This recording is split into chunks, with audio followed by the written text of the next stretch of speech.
Hey, that's Monto's job. Hey, Yeah, he sings it. He actually sings it so much better than you, bro. No, it doesn't. Welcome back to Save State Podcast, Season 2, Episode 34. We are cooking. I am Matt. Oh, you actually took the time to count this week. Wow. I am Matt. I am not the host. I'm just the second oldest guy here behind Mr. Mike from Team Retrogue, and easily the best looking dude here next to Mr. Graham from Davey G. So I'm feeling pretty solid where I'm at. Let's cover the whole panel today. We got the old dog in the corner, George from Thunder Gaming. What's up, big boy? What up, y'all? We got the angry dog in the bottom middle, Lee from That's Gaming Unplugged. Hey, everybody. We got the passive aggressive dog in the bottom left, Mike from Team Retrogue. I have never seen a loser who doesn't bend his baseball cap in the front. Who the heck wears a baseball cap straight? Thank you, Davey. Yeah. Thank you. You might be on your own there, Mike. Damn it! Yeah. Like I said, passive aggressive. Mine has a slight curve. It's like There you go. It's the same thing as mine. There you go. Can't even try to rescue him for that. Yeah. Oh god. We got the other what's old up, guy what's in the up, top everybody? corner, What's up? Too loud. And our guest this week is Mr. Davey G. Graham, how are you doing, brother? Good. Thank you for having me. Oh man, we are just super excited to have you. I mean, if you saw, I have so many questions because you do some crazy off the wall stuff on your channel, and we love it. And so we got to talk about it. Awesome. Thank you. I actually accredited another creator with one of your crazy things. Yeah. And I was like, oh, shoot, I'm talking about the wrong guy. What was that? Was that 3 episodes ago? 2 episodes ago? He's like, what's with the M4 Cyber Deck? And the guy's like, that's not me, that's Davey G. And then Tula was like, bing, need JVG so I could get this fixed. Oh my god. All right. So let's go straight for the murdering shot here. Michaela, what's your favorite kind of chip? Wavy Lays. Yes. Okay. So the reason I'm asking is because I was eating plain chips the other day, and I was bored out of my damn mind. I'm at a point in my life where it either has to be wavy or it has to be kettle cooked. A plain chip just is to me. Right? So Well, I don't. It depends on the situation. French onion dip is a thing. no, That's pretty good. I'm all about some jalapeno kettle cooked chips. Tula, what about you? Well, first I want to comment on Mike's preference. The only way I eat like a wavy Lays, I put them in a bowl. I grab some lime and some hot sauce, some tapatio or something, and just put it right there and shake it up. And yeah, that's fire right there. But when I'm not wanting to do all that extra activity and I just want to open the bag and eat the chip, I'd have to go with. I am really big on kettle cooked chips. So yeah, jalapeno kettle cooked or like salt and vinegar chips. Kettle cooked. But really, I think my favorite would have to be Ram chips right now. So Ram chips, yeah, that's what productivity say. I thought you were talking about. That was the first thing I thought you said. I was like, oh my god, is he talking about like? Am I supposed to know chip manufacturers? I'm like, Hey, I'm not that bright, bro. I'm not that bright. I'm finding Lays a lot less expensive these days. Yeah. yeah, they went down. They went down in price. Oh, Actually, God, my wife not pointed that. it out the other day to me. My gosh. George? Sun chips. Sun chips. And I I'm like the my old guy. I'm the old guy. French onion sun chips. French onion chips. Sun chips are good. Lee? I can't get my kids to eat them to save my life. My kids love them. Not mine. oh god, dude, I'm all over the place because we eat chips from multiple countries because we just kind of get tired of US based All right. ones. Fancy. Give us the chip already. Okay. If I had to just open a bag and eat it plain, You better not say ketchup Lays like. Oh, gross! Canadian No, chip. it's gonna be sun chips, but garden salsa. I love it. Okay. Oh, those are good actually. Yeah, I Graham? love it. Yeah, the garden salsa are pretty good, but if I have to eat something and a whole bag of it, I'm typically a situational chip eater. I think I'm going with the tube of Pringles. A tube of Pringles. We lost you. We lost your audio, Dave. Something's fading. Yeah, fading. Your mic is fading. He's like, oh, let me diagnose this. Hear me now? Yeah. Yeah. But yeah, tube of Pringles. Like plain Pringles or like flavor ones? Cream and onion. Yeah. Oh, that's fair. That's Sour respectable. cream. That's wait. Yeah, see, like tortilla chips are fine, but I need like pico de gallo or like some creme with some salsa. Like it's got to be something. Like I just can't eat them alone. So last week my wife made some pico de gallo for a recipe. Oh yeah, And we didn't have tortillas, so I ate the whole thing of pico de gallo she made with some Doritos. yeah, it works.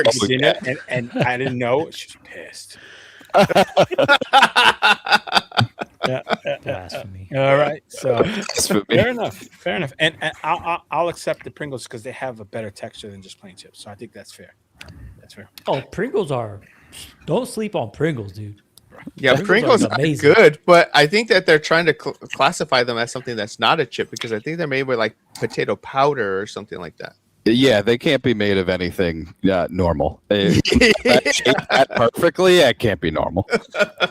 Yeah, no. Nah, we'll be all right. We've eaten yeah. Lunchables. We're fine. We've lived on red dye 40, bro, and we're still here. We're okay.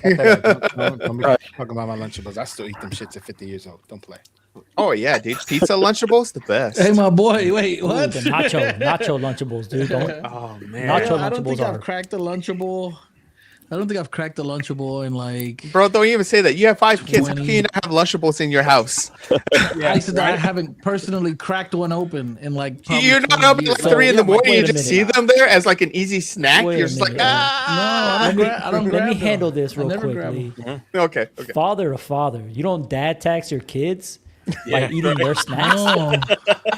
Look, so I'm gonna be real. So my kids really they don't eat Lunchables at home.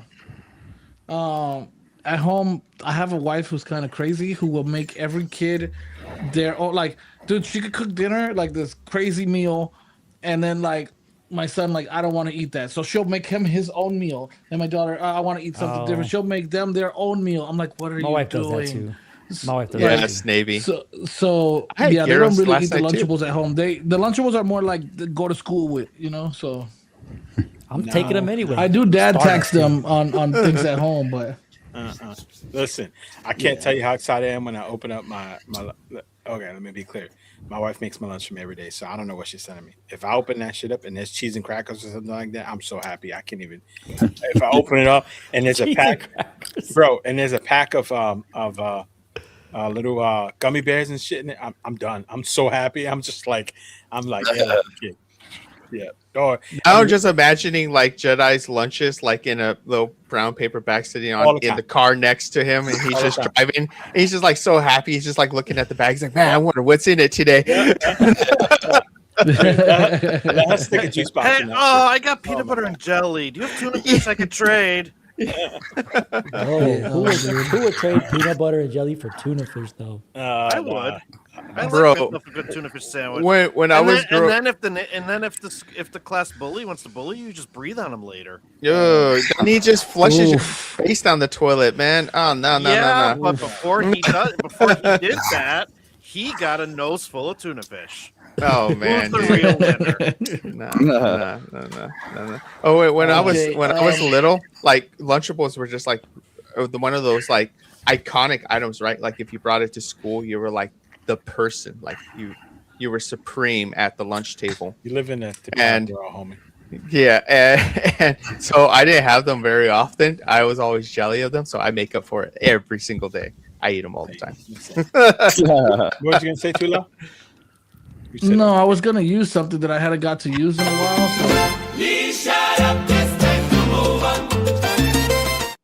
So All right, so, so I hadn't got an opportunity to use that in quite some time. So I was pretty excited when Lee carried on about the Lunchables. So I was like, Lunchables, yes, I got 'em. Lunchables can be a whole conversation. I tell you. One time, So- Tulad and I got a hold of some AI generated music stuff, and we made everybody their own, like, you talk too much videos. And Hold on, my boy. I didn't do that so that you could talk. I did that so I could talk. So listen, I really want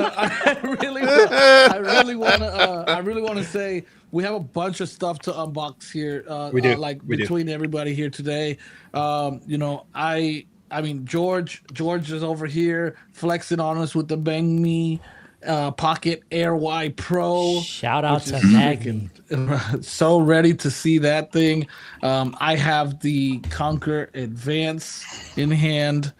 I also have what is this? I have the Absolute S9V, which is the telescopic controller with display out for you XR glasses people. And then I know that I think Matt also had something there tonight. nothing as fancy as you What guys. you got? I got. Well, I finally got my damn Vader 5 Pro and the dock for it, and our boy,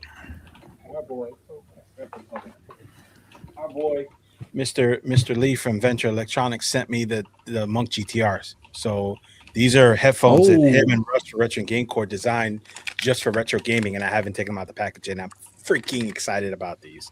So Very I'm cool. Yeah. So. But I So don't- you said those are the ones that are specifically designed for retro games, for retro Yep. gaming? Yep. Oh, so nice. Okay, so they're tuned for like the chip tune music and the like all that all music, old and it's school got stuff. like a warm sound to it, and the USB-C and the DAC. So you know when he sent us those DACs, and the one that he sent us was the what is it called? What's the name of that DAC? Oh gosh, it's got a specific one that's geared for retro gaming. Odyssey. It was Odyssey. That's what it's called, Odyssey. Yeah. So I was Stupid. waiting to see if Matt's brain was going to kick in, but I was like, No, it just sounds like dial up. Oh my god. The thing about the GTRs is, aren't they supposed to have a USB-C direct? Yep. yeah, they yeah. do. They have the DAC is built in. The DAC is So built in. it's the what he had sent Yeah. us prior is he sent us the actual physical DACs separately, Yeah, so we yeah. can see what the sounds is and which ones we like. Like he took this guy Lee is insane. He sends stuff I'm out and wants actually- feedback from the. Oh, you got the Novas? I got the Supernovas, and I got I got them hooked up to the Devastators. Uh-huh. Like, why every time I hear Dak come out of Jedi's mouth, it sounds wrong. But I haven't had a chance to set up the Megatron yet. Okay. He did I wanted to he did order send the me Megatron. Supernovas and the Megatron is what I wanted to order also. So because they look Yeah. awesome. Here's the Megatron. Hell yeah. So Graham, what we're talking about is this guy that we got a chance to meet, and he makes audio right for tech, but it's his theory is, or his concept is, I'm gonna make high-end audio for cheap. So he has these like insanely great sounding audio stuff that are $10, you know, and the AirPods. Oh, that's awesome. And stuff. And he's got really like high-end, like professional grade IEMs that he sells for like $400 instead of $4,000, stuff like that. Yeah. You know what I mean? Yeah. So Yeah, teamed like up- this I want to say were like $70. Yeah, and I want to get a set of those. But he teamed up with Russ for Retro Game Core, and together they collaborated on designing a set of earbuds specifically for retro handhelds. Oh, very cool. Yeah, so and he's sending those out. So it's freaking awesome. I'm super I'm pretty excited sure it all had to do with this little device not Yes, sir. having a sir. USB, Yes. not having a headphone jack. I think it all spawned from this, and then Yeah. kind of just spiraled. I completely Yeah, we forgot. actually kind of really went in on that when we sat down with Ambernick in China, just sharing the displeasure of the community, because I know like a lot of people in the community really wanted to use that thing as like a low key MP3 player and stuff. Yeah. And the fact that they didn't have a 3.5 millimeter headphone jack on that thing was kind of a letdown and a missed opportunity for them. So we did express that to them there, and turned around and released the GTR. So All right, real quick before we get to these unboxings, Graham, what are you playing? What am I playing right now? I mean, so this month I actually just finished my update video for the trio for this month, and we went through. I think I got the iNeo Pocket Air Mini, the Retroid Pocket Nova just came in the mail today, and I finished editing my video. And you put it on the trio list already? I didn't have time to. I was like, I pressed export, went upstairs, and it was sitting at my door, and I was like, oh. So the Nova is going to be swapped out for. I was going to do the Retroid Pocket 6 for the upcoming month, and the Trim UI Brick Pro, and then I think I'm going to try one of the 1X Fly PC handhelds for this next month's trio. Okay. Just kind of 1X Fly. So which 1X player device is it? The 1X Fly. Yeah, I think it is. Let me Is see it the here. F1 Pro? I can't remember. It is. this? Yeah, it's the 1X Fly F1 Pro. Yeah. yeah, that one. Oh, yeah. super solid. Yeah. Super, I mean, super I would solid. pull out mine, but everyone just gets super jelly. Yeah, don't flex on us, Lee. So for a live chat, and if you're not familiar with what Davey does, Davey picks a trio every month, and he goes through and he games on them. And then every once in a while, he picks his list and he says, his super list, his ultimate list. Actually, you know what? While we're talking about it, so as you guys know, Too Loud and I and the panel, we go through and we come up with topics to talk about and questions for the guests. And one of the questions we had was in Davey's list, he said that he had a final trio, right? And I thought this was like his end all be all. And has anything topped the 3 on your final trio? Because your final trio was the G350, the Odin 3, and the Lego 2, right? So anything come close to topping those 3? So that was like kind of a mid-year checkpoint for me, because I every month I try to do one of these trio videos, because the big problem that I constantly keep seeing in the comment section is like, that was a great video on review XYZ, but it is just there's too much to pick from my specific budget or something like this or anything like that. So to answer your question, I used those for a month, then went to my next video, and then continued on with another 3.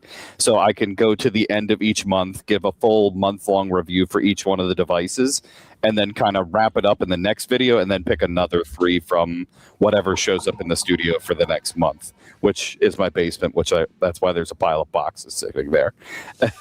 What's your ultimate 3 if you had to pick? If we're twisting your arm right now and you had to pick.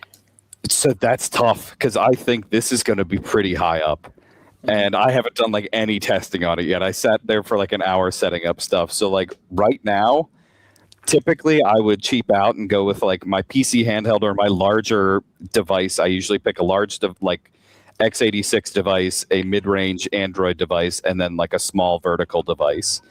And typically I'd cheap out and be like, okay, I'm going with the Steam Deck because the software is just so good.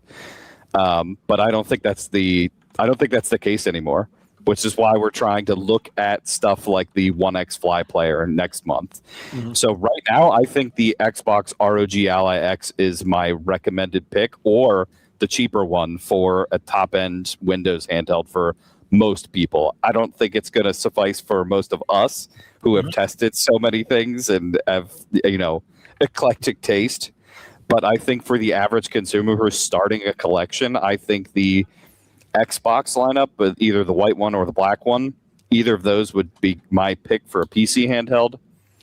Android handheld, I think it's probably gonna be the Nova or the Retroid Pocket 6. The KONKR Pocket Fit comes really close, and I don't want to quickly shill out here, but hardwarerank.com is a website I just launched last week. And you can actually take all of these devices and compare them in a list like this. So when we're talking about this, we pick the 4 devices from the 2026 that come out, all the ones we just talked about. I could go and drop all of these on the compare page and hit you guys with one in the chat. And there you go. Yeah, that's sick. That's going to be very useful for a lot of people to get all the specs and everything side by side really quickly drawn up like that. So that's going to be awesome. We spent like a year working on this and put together a whole scraping tool and did think of basically the Rotten Tomatoes for Best Buy. Put those two together and you got this website. And it's just the idea is to make it easier for people to buy, because I love this hobby and I love retro gaming and I love just any little device that can play games or do one specific thing I like. So I wanted to make it easier for people to get into it. Dig it. I dig it. That's super cool. Hey, I wanted to correct something that I seemingly incorrectly spoke on last week, really quick, just to get it over with and just move on.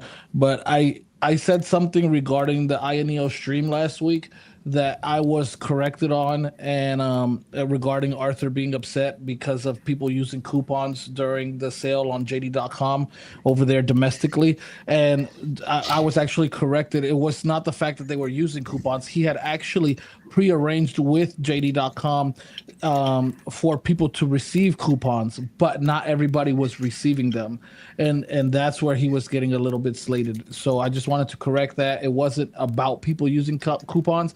It was the fact that people were not receiving their coupons. So I just wanted to go ahead and correct that really quick, but not to derail the show with that. I like to correct myself when I'm wrong. Like, so, I spoke incorrectly. I don't think that's good. And and kind of like we talked about it originally, I think it goes to speaking to how things get lost in translation, right? Because it was someone that was like, hey, and it wasn't like, hey, you're wrong. They're like, hey, I think you guys might have misunderstood what they were talking about. So I think you don't even have to explain it. Me and Two Loud are always lost in translation with you. Yeah. And it could be proper grammar. So, like as an example, Graham, what's Nintendo's mascot's name? Oh gosh, Nintendo's mascot. Yeah, their main guy. The plumber. The plumber. What's his name? Oh, I mean Mario. Oh my gosh! Thank I thought you. you said you were Thank going to you. Northeast. You Thank told you. me you was He's normal. He's Oh, not. it's Mario. Yeah, it's sorry. Is I gotta go. Wait, can I kick this guy? Is it bad if I kick the guy? No, kicking. I brought this up because the video up here. So apparently during this stream, and it could be a lost in translation thing. I saw an article that said that Arthur was saying that between China and JD.com and the US and stuff, that they've gotten like 20,000 orders on this device, and I have no way to validate that, but that's true. That's freaking insane. So that is that's a wild amount. Like honestly, yeah, like That's insane. epic. So, but I don't know if it's true or if again one of those things that's lost in translation. But when I saw that article, I'm like, that's pretty awesome. That it's because this thing looks incredible to me. I'm beyond excited about it. We, Too Loud has one in hand. We got to see it when we were in China visiting INEO, and we were thrilled with it when we saw it. It's like GBA perfection. So I'm excited for it. I'm not going to mention how jealous I am that Too Loud has one. So I mean, I think they nailed the price. I think that was their big problem previously. Yeah. I think they were charging way too much for what they wanted. Mm-hmm. This hits the money with like being right around $100. That's perfect. Yep, I agree. So very interesting. While we're talking about that, and I know Davey had mentioned about his Nova. Mikey, you wanna show off your stuff, man? Yeah, I actually wanted. Thank you. That was perfect because I was already thinking this, and I want to celebrate my friend Mike for a minute here, and and his Nova. So what's wrong with my iMac? It's gorgeous. It's gorgeous with your iMac. It's It's gorgeous. the iMac That edition, one. dude. Oh, yeah. iMac edition Crystal on the Nova. back. Oh, that's dope, man. This is the result of me breaking my Crystal Nova when trying to do the button swap. The joysticks don't work on it anymore. What? Retroid is sending me parts to fix it, but in the meantime, I still wanted the badonk, so I threw the Crystal bump out case on my Ice Blue review unit, put the Crystal buttons in, and this is what I got, and I kind of like it. So you like the badonk? I like the badonk. I was holding off on doing my final review on the Nova until I got it because I needed to see if it was going to sway me, because I'm actually kind of sort of in the minority. This has potential to be a favorite of 2026 for me, and I mentioned that in my first look video, but it might not get there. Really? Yeah, I am not 100% sold on this thing yet. I'm taking it You're with the me on first vacation. person who is not completely. Yeah, in that's love with it. shocking. Yeah. I could just grab the Retroid Pocket 6. Mhm. Like, why am I limiting myself with a 4x3 screen? Okay. But again, that's a me problem. Right. So, All right. Let me ask you this. I also really didn't like the flat back, so that Okay. that also made it a turn off for me. Screen is great. I think as far as a 4x3 content machine, I don't think you can get any better than this. I just don't know if it's for me. Okay. That's important. Yeah, Yeah. and it is, and especially being somebody who reviews these products, I think your transparency is important as well too. So Yeah. speaking of transparency, that shell, that setup you did is amazing. And if you guys missed what he said, the reason how he got that is that he used a jackhammer to try to. Yeah, that's what I was thinking. Yeah. Listen, jokes aside, there are a lot of people out there that are very eager to open up their units and do button swaps and have different shells and different buttons. I do not recommend that you open up your unit if you don't know what you're doing. Even if you do know what you're doing, like, be aware of your skill level, because these units, the Odin 3 was the exact same thing.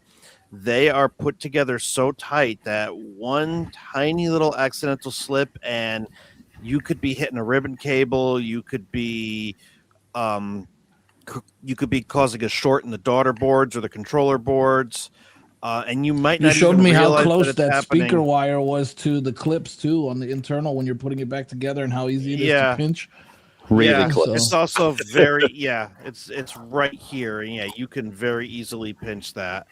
Yeah, from the design in the back here that I can see through the crystal, it kind of Yeah. looks like the RP Mini setup back there. It is. It's almost yeah. exactly like the RP Mini, and the ribbon cables that connect the controller boards to the main motherboard, which is underneath the fan here, they run under the battery, and they come out the other end here. So if you're not careful and you need to replace those ribbon cables, you're taking the whole thing apart. Interesting. Well, you So- convinced me. I'm not taking mine apart. There you go, guys.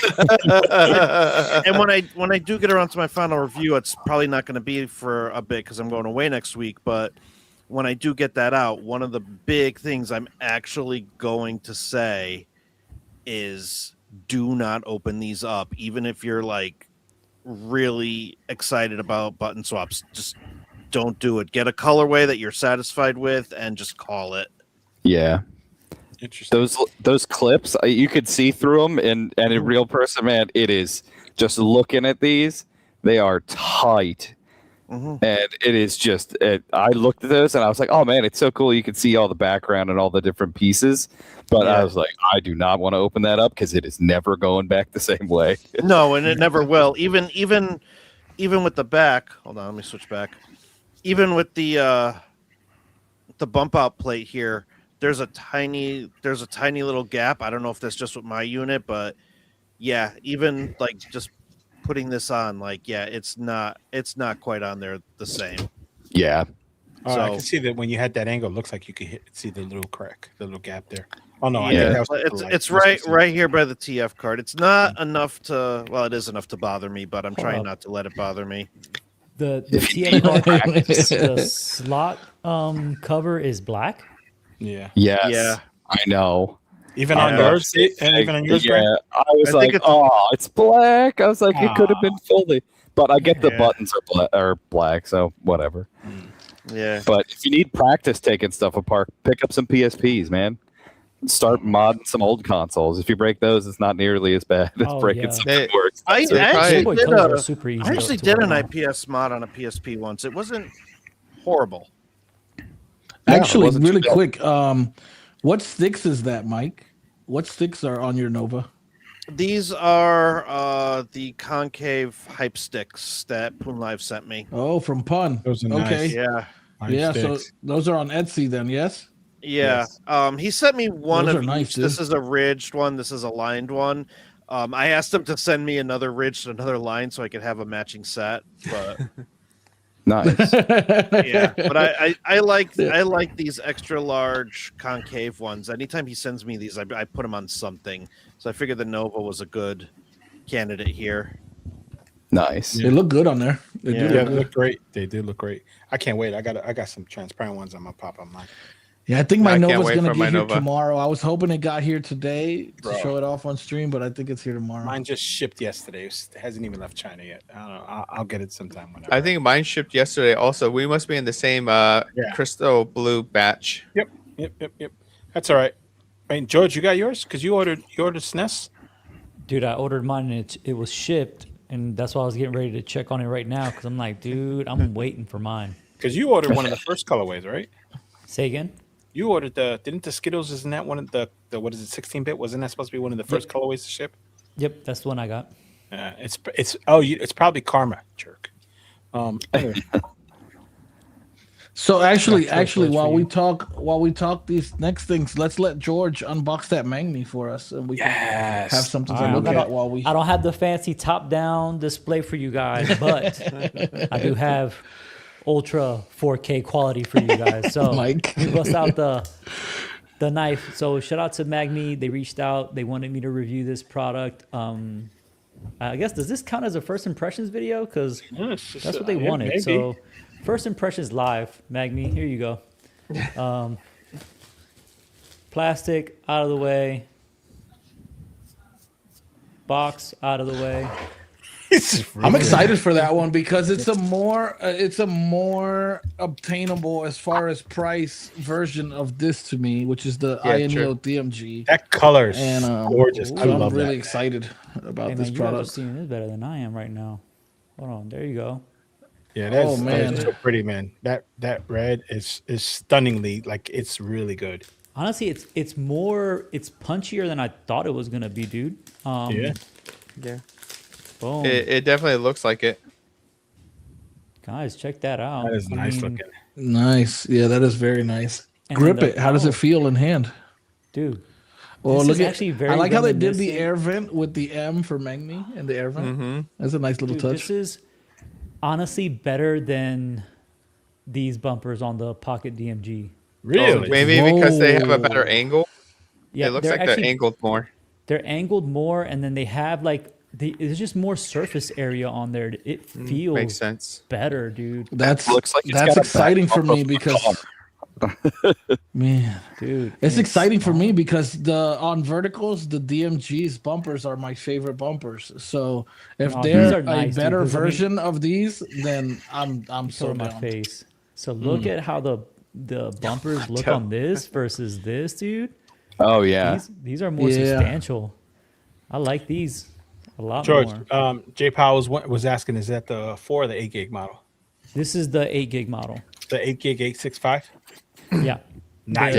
This is the Y Pro. I asked if they were going to send me just a regular Y, but they didn't have any more. Looks like they had committed to them. They had committed a bunch of those out. You to might be other the. creators. Are you the first person with a Pro? No, I think Russ have one? No, TechDweeb has one. TechDweeb had both of them in his video. I mean, this feels pretty nice. Can you They power have it on cables and in let us here as see well. how that screen's looking? Go ahead, let's run that. Is it ISP or OLED? I don't remember. No, IPS. Yeah, IPS. it's a IPS display. Come on. I mean, dude, the screen's on right now, and that black's looking pretty good. It does look good, yeah. It does. Yeah. These You can thumbsticks get actually decent feel better than- saturation with the IPS display Oh, yeah. still. Oh, yeah. Yeah. Ooh, dude, how is this device cheaper than this one? And these thumbsticks feel way better than this. Really? Dude, yes. Dude, you're This is getting me probably pumped, why dude. Neo doesn't send me anything because I just rag on their devices all the time. But I hate these thumbstick caps they put on their devices. They just feel awful to me. But these actually feel pretty good. They have a concave and they're kind of grippy. They're kind of rubbery, so they feel pretty good. But Yeah, not it bad. looks like they're hitting the mark with just spending the money where it matters and just ditching everything else. They're not They're going really good crazy for that. on everything. Yeah. Yeah. See if we can get that. And it has, oh, dude, I love when they do this because It's a volume. Scroll Oh, wheel, there we volume go. wheel. Yeah, Yes, 'cause dude. this also had it. So I mean, Does it This isn't does bad. it have the same function as AYN ODIN? Can you push it in and it lets you change what setting Mute, the like rocker you does? can mute. it does let you push it in, dude. Huh. That's cool. It has, Interesting. it has a Very couple cool. other buttons. And I think Lopez was saying that he also got a classic. So just in case, there goes the side by side with the classic. I'm Classic curious fight. if, as you get some time to use it, you know how close their software is to iSpace. Just out of curiosity, just Yeah, not I trying to mean, draw any lines here between companies, but I'm just curious of how close their software is. Like because like for instance, I know what Lee's getting at with the wheel. It's like you could remap the wheel. So like say I'm browsing a website on the DMG, I could use the wheel to scroll that site. You know, if I'm reading an ebook or something, I could use the wheel to change the pages. I could remap the wheel to do other things. You know, so just curious if Mangmi has stuff like that in there. I mean, I don't know if it's been confirmed. I think it's just speculation, but maybe it's the truth, or maybe you know it's just one of these stories. But I know a lot of people say that you know Mangmi was started by a bunch of ex-INEO employees. So all right. Yeah, I've heard Question that for you also. guys. You guys probably can't see it. When you guys get prompted to install all those different No, emulators, I don't do it. Okay, I was Yeah. gonna see. So Yeah. do you guys install them? Because I just go Obtainium and then get I everything use there. Obtainium. Yeah, that's. I think Yeah, we use yeah. Obtainium, So we all do. the problem with those is like you can install them and they curate that set to work the best for the device. But the problem is you can't update them through Google Play Store because usually they're like either outdated or modified in some way, so they can't get updates. And then another problem is that they're usually pre-tuned. So if you want to make any adjustments, all the adjustments have already been made to them. Good So point. yeah. So you do get 3.5 mil head jack, USB-C, your card, downward firing speakers for those of you who care about that. And it is confirmed in the setup page. I know it's getting blown out in the camera, but the scroll wheel the volume wheel does act as a function button. Has a custom button on the bottom. So Oh I don't man. know. I know the most popular, or at least on the internet, the most popular function for the wheel is to be able to change shaders on RetroArch because you actually can have it to wheel the shaders back and forth. That's pretty cool. That is, I mean, so it looks like it's not using iSpace. The screen looks or anything nice, similar dude. to that, Yeah. and it's responsive. Mangmi has, I think, their own thing. I think if you hit the what does the button, Mangmi something button in the will middle come do? up. Yeah. Let's see. Boop. Nothing.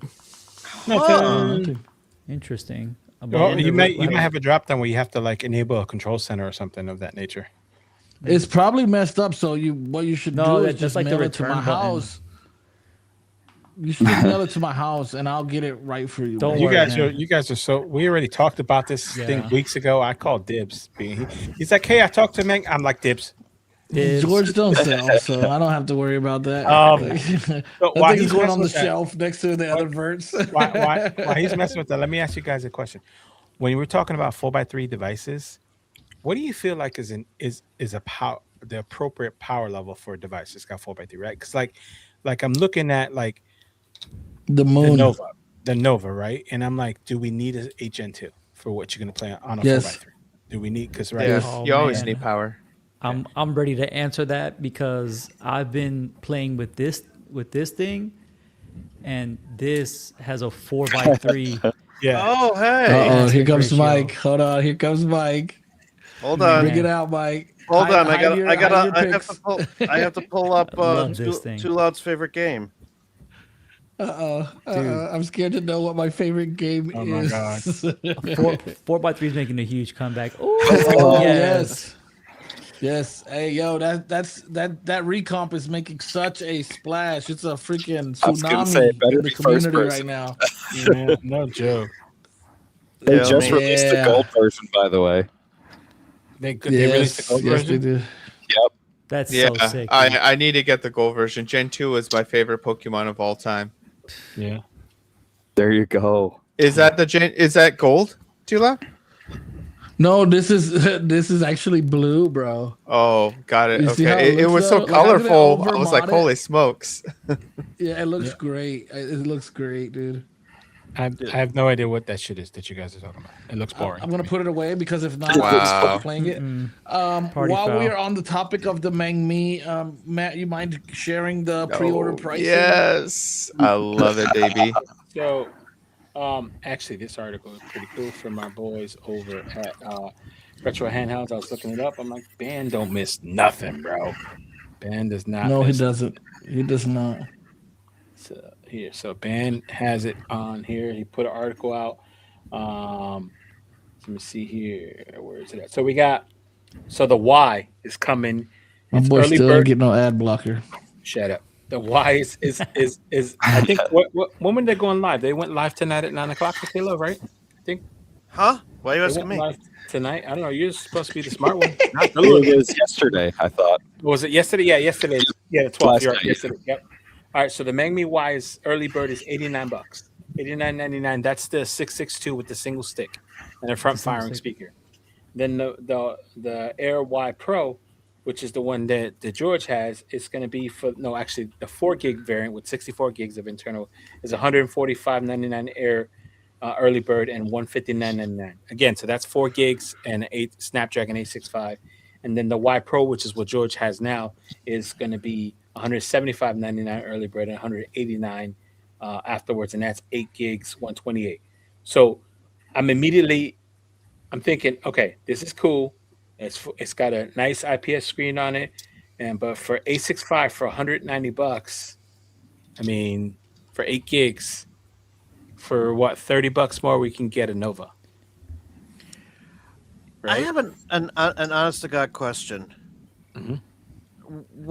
Why is this got so many people excited? Like, what is it about the specific Mangmi Vertical unit power. that- Vertical power. Mm-hmm. But okay, so Not at INU prices. Okay. Yeah. Okay, that's what I was getting ready to say, right? Because if you want, vertical power, you technically you have get this for like $300. But I think there was $350, more but- things that drew people away from it than just their price. It was like it was missing the stick. They didn't want the trackpad. There was problems with the shell coloring. There was problems with cracking. So like there was a lot of things that drew people away from the DMG. Is it better now? Yes, but when it first launched, no one wanted to touch it with like a 10-foot pole. It was just like no one wanted it. Now we have a device that actually has 2 physical sticks. So technically, it is the first in the market It's with pretty power. Nice. These sticks are actually pretty nice. I got two What is sticks. that? Trim UI? With power. With power. no, that's a rotate. Yeah. Oh yeah. Okay. What is? Oh, that. Yeah, but if I'm gonna have play vertical, this is what I'm doing with it. So I mean, I'm gonna be honest with you guys. Like this thing is cool, but with a 4:3 aspect ratio and this form factor, I'm not like brave like Lee or Alex. I mean, I'm gonna play retro stuff on here that I can probably play on a Trim UI man. brick. Going Yeah. straight game native, You're- playing Delta Dude. Force, like going all out. I was gonna say I'm game have you native. I'm Android library. Yeah. I'm doing Android ports. I'm doing recomps. I'm doing PlayStation 2. I'm PlayStation wild. 2, I'm wild. when it comes PlayStation to 2 would these probably be the most I would do on a handheld like this, or even like the Nova. The Nova's not seeing anything beyond PS2, if I'm honest. Or There's GameCube. Graham, what there's was also, there's a Steam list that's called Does It 4x3, and it's a list There of is, games. yes. Yeah, Yeah, I there highly recommend checking it out because that's Oh, just man. a list of games that run really well on 4x3. So That's like, a Steam list, you said? yeah. So if Okay, you I'm just gonna check type that in out. Steam Does It 4x3, and you'll get a whole list of stuff you need to buy. But I'm gonna that's be honest really with you, I'm gonna check that out more for the Galaxy Fold than I am gonna check it out for that, because That's fair. That's this fair. display, like if I really want to play, it's not really a comparison for me. It's I'm the gonna whole play it on thing this. of like my whole personal thing with phone is my phone is work. I have like, it's just, if I look at it, it's work. I won't do anything else other than work. So I need another device to force me to not do that. Boom. Nice. Work nice, phone. nice. There's Done. I mean, what if you just have a second phone? Yeah, That's what I was you just could. saying. All right, See, look, George. All I right, can George smell and it. Mike. We can smell the baller. All right. There you go. We can Yeah. There smell you the go, guys. baller. So Yeah, this brings up a good Simple topic. Jack. That's a funny name. We got two Kevin Gateses in the chat. Oh here. my I God. was just gonna say. Yeah, the 477B by the has way, power, George. but no turnips. Curse to Golf, if you're looking for a Steam game on the Okay. Fold, because it'll run very well with touchscreen controls. What is it? I don't know what Man. game that is. Curse to Golf. Oh, okay. I shared Okay. that curated list in the chat too. So anybody out there who is looking for that, thank you for For that sure. shout out, Graham, because I was not even aware of that list. So Yeah. thank Yeah, you. and then shout out to Productivity. He's in the chat right now. Man, this Game Native. I can't say. Oh, any- productivity is on top of everything, dude. Like, Dude, he- Game Bro, Native is- let's go. he's I that love guy. Game Native. I've used them all. Game Hub Lite, Game Native. Game I used to Native's be still a my Game favorite. Hub Lite guy. I used to be a Game Hub Lite guy, and then I was like, we're Oh, still shout out to our Twitch viewers. Shout out. Some dude. Shout out some dude. Some so, dude.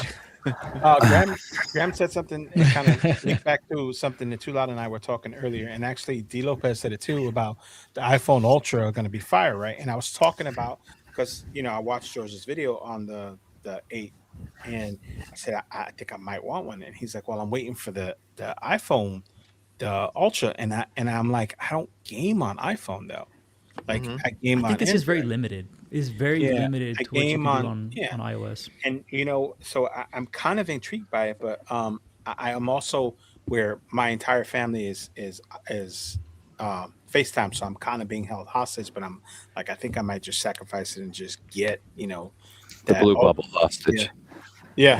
So, I don't know. It's just something that I'm kind of. So my issue regarding that is, so I switched.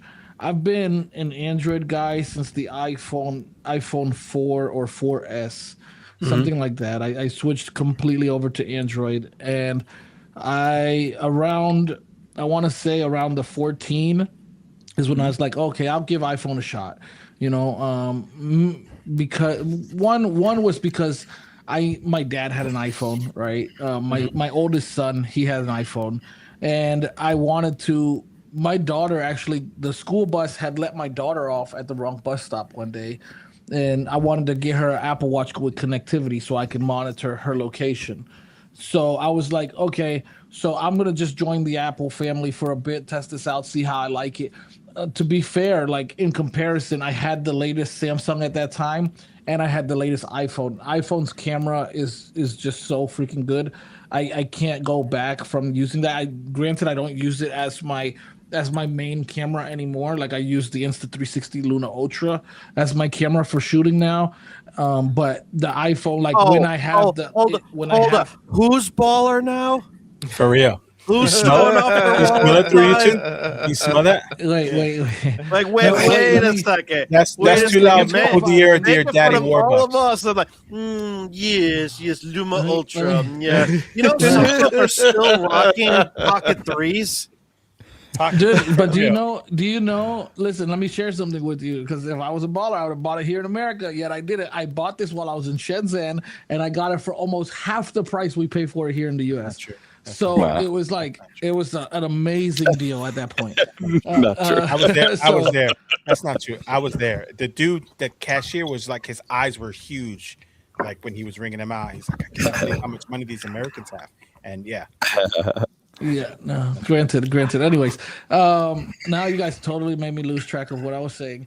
Anyways, oh no, I know what it was. So I'm using the iPhone. The iPhone has a better camera. Luma So- Ultra. I'm gonna go swim in money like Scrooge I'll McDuck fix it. now. I'll fix it for you, Mike. No. Yeah, You're the he's one. like, You're the one with that $2,000 freaking yes, Samsung, yes. dude. Like, okay, so. Oh, you anyways, mean the I'll $50 a use the month that I iPhone- committed for the next like 2 years? Freaking baller. Anyways, I He can can't use even my finish what iPhone he's to saying. shoot. I can use my iPhone to shoot if my camera is already mounted. So that's the thing. It's like if I want to get a different angle or something like that, I can pull out my iPhone, get a different angle really quick. Also, on top of that, it's just I find like it is a walled garden, right? But I find that walled garden very comfortable. Like that's the part that sucks, and Apple does a really good job at that, right? Like That's what they want, though. Too loud, look. Oh my Hey. god, bro! I'm never gonna get through this story. You did it to yourself, pal. Oh God, I love live chat so I'm much, not gonna man. dive into that more as much as I want to, Fergie. If you want to have a conversation about why or how I got to China, you can jump in the Handhelds United Discord, and I'm more than happy to share it with you. But I don't want to derail any further, really quick. Yeah, you treated all of us. You took us all of us with Thanks for the invite, by the way, Too Loud. You're welcome, brother. Anyways, moving on. Moving on. I find that the iPhone is my choice right now because I use it with my MacBook. Like right now, I have it used wirelessly as a camera with my MacBook. It's super simplistic. It just works. Everything just works. And I'm kind of fascinated by the idea of a folding iPhone. On top of that, like if you know what you're doing with the iPhone, you can play your same games and stuff on the iPhone and the iOS platform. You just have to activate your account as a developer, and there are a couple things you have to go through, but you can get the stuff going. And on top of that, like Graham said, I don't really just use my phone as a gaming device. Like I'll test it just to be able to talk about it because that's important to me, is being able to actually have tested something before just speaking on it. But outside of that, like I'd much rather like a dedicated handheld. So for me, like as much as I do like that Samsung Galaxy Fold, because it's absolutely beautiful. I've looked at it about 4 or 5 times and was really close to pulling the trigger, and that's just, it's all good. I'll just hold off on that for the time being. But for you guys that have it, I am jealous. And if you guys don't like it anymore, just send it over here. I can, I can take care of that for you. How's wrapping a controller around one of those? You're gonna need one of these, hold on, dude. George. I think Joey has a whole You're gonna video need one of of these. it with a controller. Let's go. Let's go. Oh, my I use God. I use Stand this by. one from GameSir. It works out pretty nicely. Oh, nice. And dude, oh, man. Oh, wait, Actually, do thanks for saying that. So Wait. Did we just have the same thought? Is that the that will is get that me the through X2S? something right now here. So that was perfect. Boom. Is that the Yep, X2S? there you Oh. go. Yep. There you It's go. the X5S. Yeah. S5S, yeah. Sorry. Yep, that's exactly the one I use as well. Twinning. There you go. We're winning. Yeah. 20 is winning, bro. Chula's like, I'm gonna get this done. Bring out all my heavy gear. Oh, well, apparently, since this is FlexCast 2026, Chicken feet. He literally has a chicken foot. Oh my God. All right. Well, no. While you guys were talking about controllers, I figured I might as well go ahead and open this up really quick. So, if you guys want to use those with the actual XR with your telescopic controller, then you would pick up this Absolute. This Absolute Unit of a S9V. machine. So that's like the Let's see. what's the difference? Tell us what the difference is between that and the S9 because I have the S9. So what's the difference between that one and the S9? The main difference is that this has display out built into the controller. Oh. Because one of my favorite things about the S9 is the D-pad, the swappable D-pad, because it's But dope. the handheld has to support display out, right? It won't just force Of course, the device to absolutely. display out. Yeah, Yeah, but absolutely. what has to. phone doesn't? But what phone doesn't really? What modern phone doesn't really? So that's dope. A lot of them do. I mean, But so this it's is only basically the- just a this is- pass-through. This is cool because it's only the second. It's literally the second controller that has display out pass through. There's only one other one, and that was the 8-bit Doe collaboration with Vitor. This is the Absolute S9V, which is also a collaboration with Vitor. And yep. So do we know, does that work with all VRs or just the Vitor stuff? No, it works with all of them. So Vitor wasn't selfish; they didn't lock it down to themselves. You could use it with X Reals, you could use it with Ray Neos, you could use it with, any of the other manufactured glasses. So I wonder if they even could try to lock that down, right? If it's just a pass through, then isn't that It's really up to it's the like phone? generic display port out stuff. Yeah. Yeah. I'm sure if they wanted to, they could put like some proprietary chip in there that looks for a device ID or something like that. If they wanted to, right? Like, you know, but yeah, they didn't. It'd be more work and more expense for what end to value. Yeah, to try to lock people into their stick it to somebody. Yeah. So I want to go ahead and open this because I want to feel it and talk about it. Yeah. So, while you getting that ready, I'm gonna fill the time. Are you good? You ready to go? Talk. You can talk. Talk about it. Graham, how did you get into retro gaming? Because you're like what, 17? That's the consensus, right? No, I'm actually 33. So yeah, I got into retro gaming when I was in high school, and I didn't know it was retro gaming at the time because we were just still playing the old N64. And we figured out that in computer lab you could download these files off the internet and install them to a USB drive and play N64 games over LAN because no ports were blocked at that point in time. So we could get, Super Smash Brothers on LAN in our computer lab when we were kids, and that's kind of where it started. Oh my gosh, dude! Those buttons at the top. Yeah. Oh, so but while he's doing this earlier, Productivity asked what makes this device better than the 34XX, the Anbernic release. I don't know. I wish I had it with me. Like that's what I was literally just thinking. So, I don't know if I would say it's necessarily more better, but for the use case, right? For GBA, I mean, the performance. I don't know if it's going to matter, but for me, I wasn't a huge fan of the 34XX. I didn't like the ergonomics. I felt like, especially like reaching for the L2R2, and it was kind of sharp and that flat. You guys have heard Too Loud tell a story about how he lost an SD card because that flat spot there where the slot is on a 34XX, it shot it across the room and he lost it in in the wall or something, right?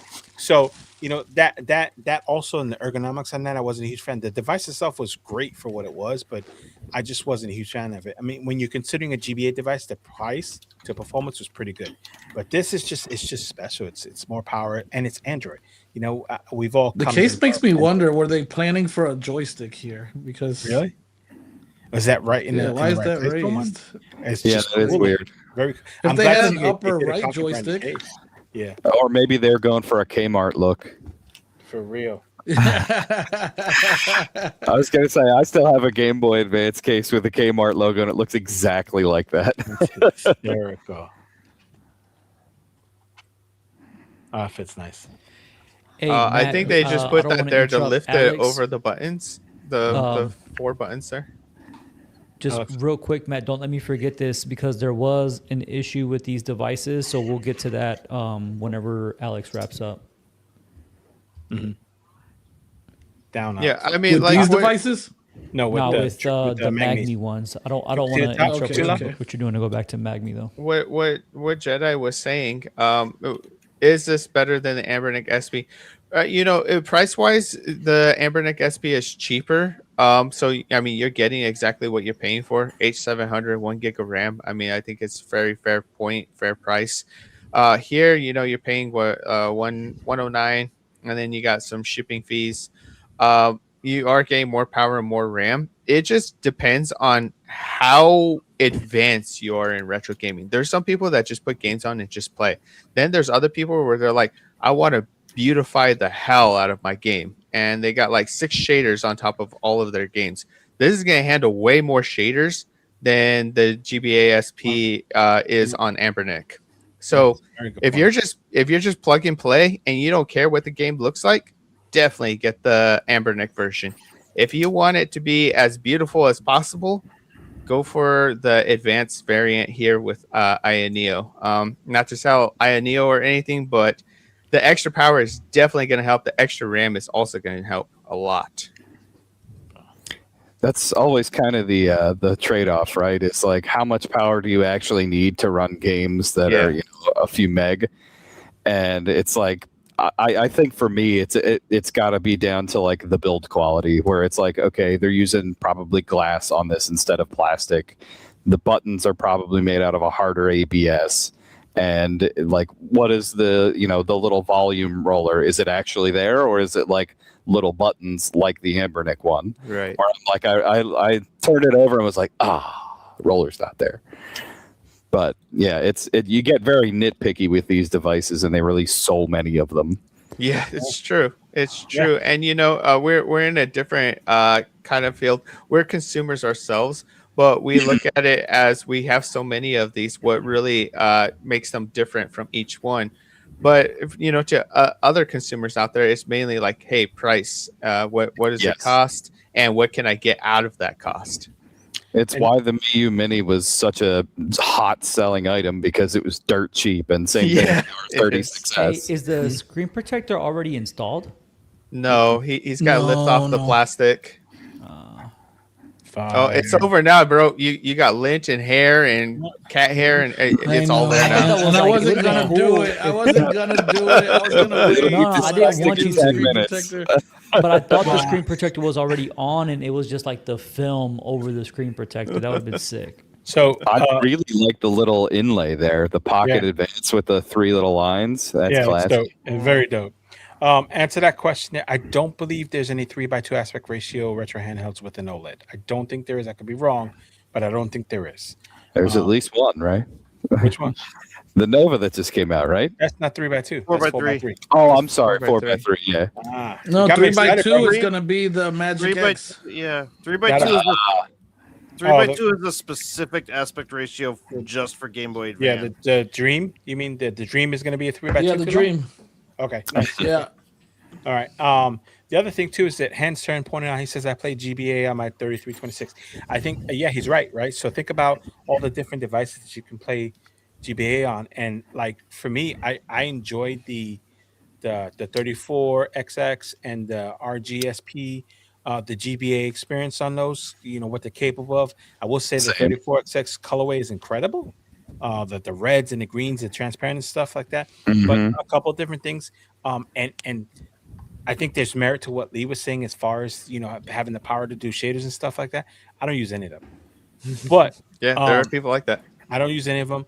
But I will tell you, if you don't know, I'll admit this. I'm impulsive as shit, and so I see something shiny and I gotta have it. And but like I don't know, it's just. I can speak on that really quick, actually. So just as something that recently happened to me, I took that Gen 1 recomp. I installed it on my Thor, right? Mm-hmm. And a lot of people with lower end devices are using like Potato Voxel for the lower end devices so that they can get lower pixel counts and stuff. Mm-hmm. But anyways, I installed it on the Thor, and originally I was doing 120 FPS. It was super smooth and beautiful. As I started to put mods on that game, I got down to like 34 FPS. Yeah. So that's where stuff like that matters. Having higher I wonder what the better chipsets render distance on that is too, because I was like looking around in the map, and when you go to first person, you could see like the whole game, and I was like, I don't know how optimized this is. That's a good point. If you put that on even like a weaker Android device, because you played it on the Nova, you played it on the Thor. What'd you play it on? I have it on running on the Nova right now. Okay, so I wonder with something like that, you should try that on the G90T and see how that performs. Too loud. So that's an interesting point. I dig that. I do dig that. Before we move to the next thing, Graham, favorite and least favorite game genre. Game genre. I think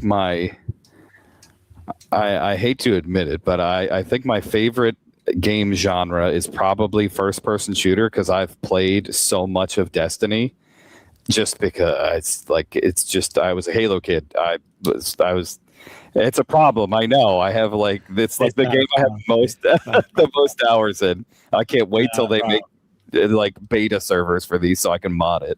What least favorite? What class in Destiny? I have been a Titan and never played anything else since beta on Destiny. You did lose a couple of cool points with the Titan, but okay, we'll move on. He's got the emergency jerky. There you go. Yeah. All right. Least favorite genre would probably, because I've just never been able to finish any of the games. I like them, but it's my least favorite because I want to play them and I can't. It's the JRPGs, man. I want to be able to sink the time into them, and I just can't. Funny enough, Michaela, what's your favorite genre? I'm the opposite. I like JRPGs. That's what I said. But I never finished them. That's my problem. I actually really like them. I love, like, I've played through Final Fantasy, I think 10, probably 6 times, and have never finished it. That's a horrible game. That's why you can't finish it. Try 7 or 8, or Lee, some other one. Matt, you know what? Matt, I would like to say JR. Sorry, thank you. Sorry, thank you. That was your one. That was your one kick of the show, buddy. Okay, And it was well worth. Tapped it out. Okay. All right, I'm regulating, Alex. Don't worry, I got you. I would You're on like mute, to say by the way. JRPGs, but I don't have any audio now. I think most of this No time, hear as shit. I'm older now, I think action RPGs are where I'm at now. I need that more fast pacedness, but I still like the RPG playstyle. Nice. And then least favorite, I think it's gonna be a given. Sports. I literally play nothing sport related on games. You know, I didn't even think about that. Yeah. Like fishing. You don't There you have go. Fishing audio? simulators. Oh, fishing. Yeah, I guess. Tula, you don't have audio now? He doesn't have audio, bro. You gave him your thing, bro. No, it's a Safari. I was thing. just tricking you. I was just tricking you. Hey, now he's gonna mess around and kick you now. Don't do the kicks. Don't do the kicks though, because I am using Safari browser. So don't do that. Answer the question, Joe. I just wanted you to feel bad about it. I didn't feel bad. You did. No, I I saw didn't. the tear. I saw the No, tear yeah. fall. Answer the question. Favorite game? Is it genre? me or Alex? Either one of you. You both. Okay, well, I like beat 'em ups the most. Yes. I love a good Wow. beat 'em ups from, like, the Super NES and Sega Genesis era, and then especially if we get like what's the latest one? Marvel Cosmic Invasion was actually pretty good. Oh, yeah. I That enjoyed that a freaking lot. Ninja Turtles Shredder's Revenge, I enjoyed that a lot. And then I also am a sucker for roguelites. No, Hades. roguelike's so good. Anything like that, dude. I can sit there and play that all day, dude. Dude, so Nice. good. Is that Raider Repulsor? Is that Power That's- Ranger? Yeah, That's dude, that's Power Rewind. Rangers, dude. Yeah, My current favorite beat 'em up. Nice. I love beat 'em ups, dude. I need to play that one. Yeah, Tula? Fighting Force for the PlayStation was the only one I could really remember. I don't dislike anything but rhythm games. Like that's it. I like everything Beat Saber else. guy? No Beat Saber, bro. No, dude. I don't like Coincidentally, any of those does type not of look games. bad in 4x3. Nice. I need to get it. I've been waiting Yeah, for them nice. to put it on sale, and it's only ever goes on sale for like $5 off. And I'm like, no, that's a $15 game. I need to break down and get it. But anyway, so what's your favorite genre? You said you dislike. No, I don't want to answer no more. You just start talking over me, talking about freaking buying stuff on Steam. It's like, So big. oh boy, you're rude. You're a rude host, bro. We need to make that. As he invited me to wipes this a show, tear dude? with a Like, $100 bill. Yeah, no shit. No, I wish, dude. Right here. Here's the $100. Actually, you're not wrong. Nice peachy bon. What color did you get? So my favorite genre, dude. That's tough, dude. I like so many. I would have to say, I'm gonna go with Graham. FPS, dude. I love FPS. I love Battlefield 6, freaking,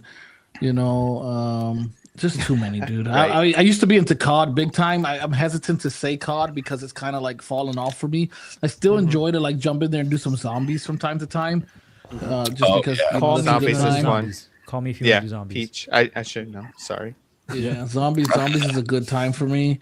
I used to really like Warzone, but it kind of got like, I don't know, just the movement monsters out there is just another level now, and I don't enjoy it as much. Yeah.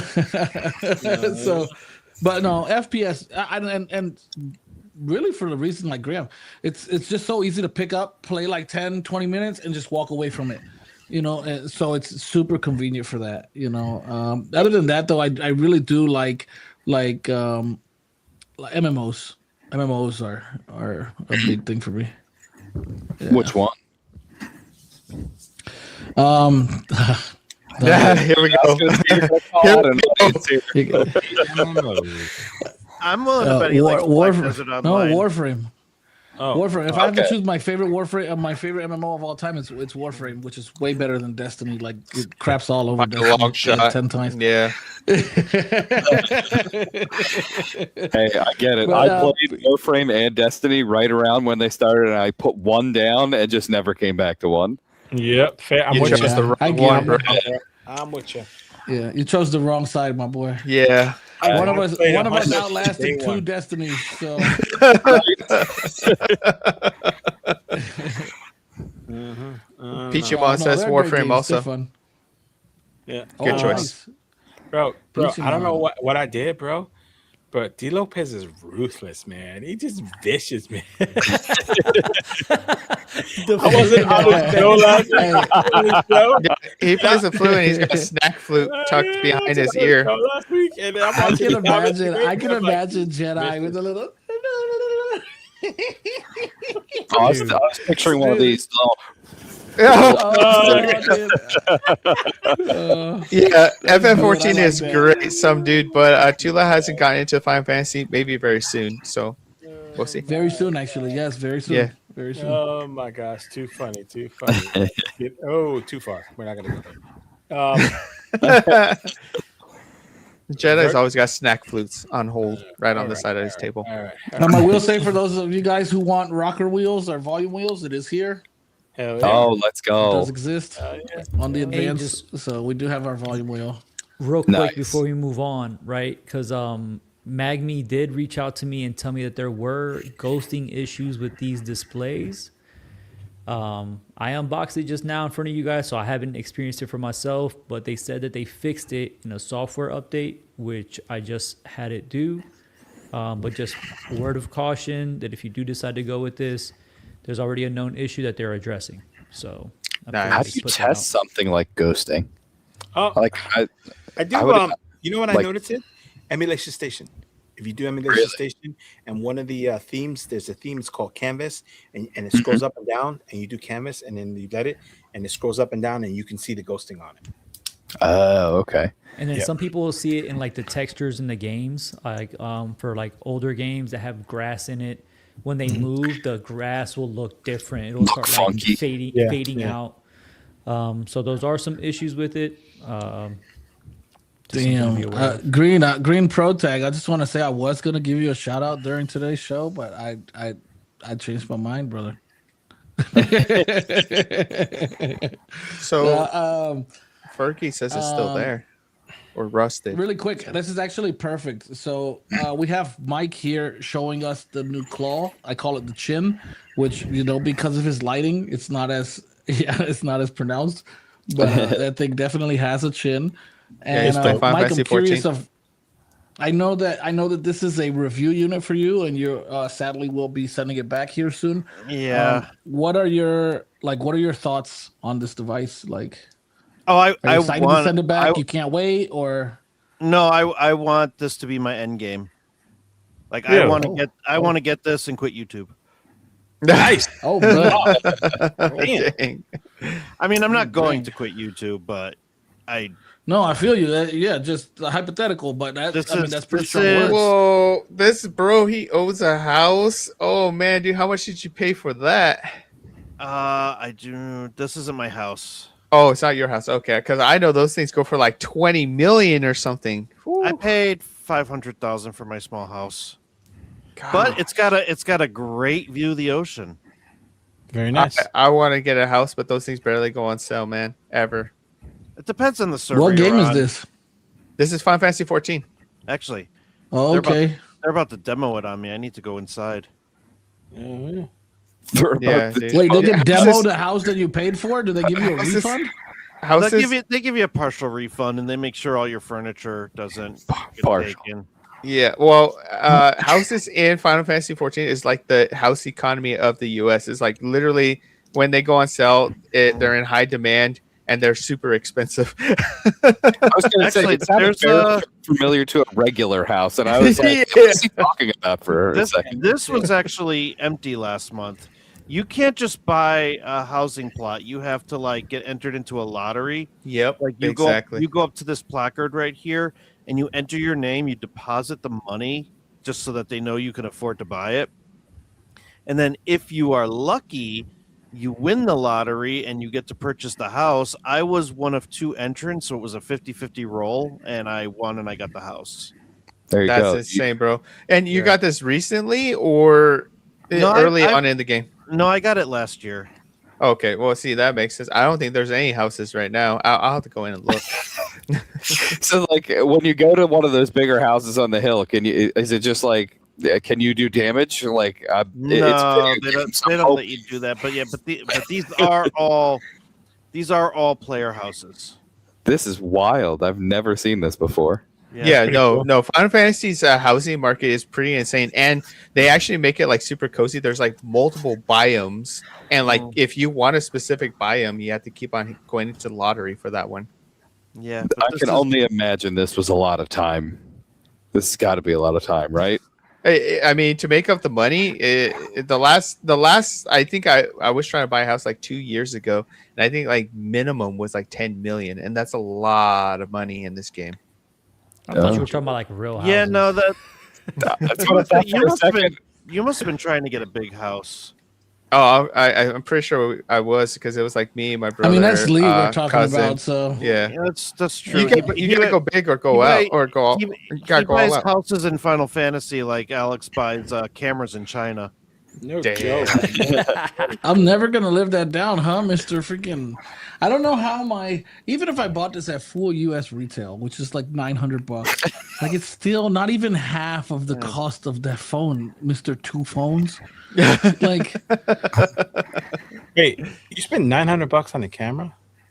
Good I God. did. I said, Light work, even if buddy. I could have, even if I did. light Yeah, work. don't get George started with cameras because cameras get quite expensive. Yeah, I'm actually hoping this thing is cheaper in Japan when I go. Bro, last time I And was this in guy's Japan, going to last year, Japan. This guy's going to Japan. last year I went to Japan and no electronic was cheaper than the US. But then again, the yen just dropped, so maybe they are cheaper now. There's 2 empty plots on this section. Bro, I need to get in here and get it done. Yeah, there's 2 empty plots, and I think if you go to the Stormblood area, Kugane, nobody wants to live there, so your chances. Yeah, well, yeah, I want to live by the beach Just too, bro. slowly part it down. I ain't gonna lie, Yeah. like I was so excited to like start to play a Final Fantasy, and you guys have squandered all of that. Like I have no interest anymore to play Final Fantasy, dude. Like I'm not gonna sit here and grind to buy a house for $10 million, bro. Like Well, you usually have to have the possible chance to buy Yes, a house. You yes. may not win the lottery. I was gonna say I'm doing that Yeah, in real no. life. I don't need to do it in fake life. No yeah, 100%. Oh, God. That's Like, it. You could enjoy the game without actually owning a house. Yeah, you can. You don't need a house really. It just helps to keep all like your equipment and stuff for like tailoring and smithing and things like that. If you take side jobs, I think you can also get a stable for your chocobo, right? You can, but most of the time, what people just end up doing is they end up joining a free company. Yeah, a guild. Yeah, Yeah. Yep. And the free company usually has a property, and within that property you could buy a room and you could use their stables and all that. So yeah. That's usually the way buying to a go. house is buying a house is All completely right, so optional. real quick, I didn't want to review on Final Fantasy. I wanted to review on the handheld. So if you would share your feelings on the handheld, I appreciate your opinions on Final Fantasy, but Well, I'm going to be honest with you. I'm- This looks I'm- boring I'm as shit gonna- to me. I'm gonna be that guy, and I'm gonna say, for my thoughts on the Claw 8 EX AI Plus, stay tuned to my channel for the next couple days. Oh my gosh. You suck. Nice. Why did we bring him here? Why did we bring him? Oh My no! gosh. He's Oh, holding- I think He's it's holding time. now. I think it's time, boys. I think it's time, boys. Yeah, I think it's time. All right. Pinto bands, all black bands, all black bands. Pinto bands, all black bands, all black bands. So you want to hear something funny before I'm watching it in the background because I can see. You should see the look on Grant's face when I played that video. You can see he's like, "What in the hell?" So every time we have a new guest on, we ask them this question. You have to pick. There's no sitting on the fence. You can only pick one choice: pinto beans or black beans. Pinto. Hell yes. Hell yes. Hell yes. Panel that rolled off the tongue pretty quickly too. Hell So yeah. shout out to He you. plays Destiny. He picked the right bean. We're winning here because between Graham, myself, and Mike here, we're winning because George's only bean. So it's only you two shitty bean eaters. You're not a winning beaner. by far. First of all, do I need to Yeah, let you long know time. the count, the existing count? We are winning. Like it's What is the existing it's count? what It's like 36 to like 7 now. Davey's like, What happened? I think the Oh, yeah. I don't know Yeah, if this old people guy. know how to control their content, their microphones, but it's Yeah. okay. So me and Too Loud Array come to this conclusion that people who pick pinto beans just haven't come to the realization that black beans are better and they haven't really tried them. No. refried. I've had them, and they're horrible. There's refried black beans too. There was, I mean, I there don't was want to. actually there was actually a day that I had black beans before coming on this specific podcast, and they were disgusting. I love Mike. I You love didn't eat the right black beans. I mean, if you ate them right out of the can, that's your fault. That's No, weird. this was a Like- restaurant made them. No, They were no. they were runny. They were covered in water. Like Those I'm were good. probably black No. beans or pinto beans dyed black to look like black beans. That's probably a problem. Well, why is there such a hard split? I have my preferred bean. Oh, it's not a hard split. It's actually Yeah. not even close to a split. It's not even close. it's The race is 90 pretty to far off. 2. like It's, 95% of the guests not pick even pinto. close. Yeah, 95% of the guests pick pinto beans. Oh, okay. Yeah. Well, I mean, hey, I'll eat both. From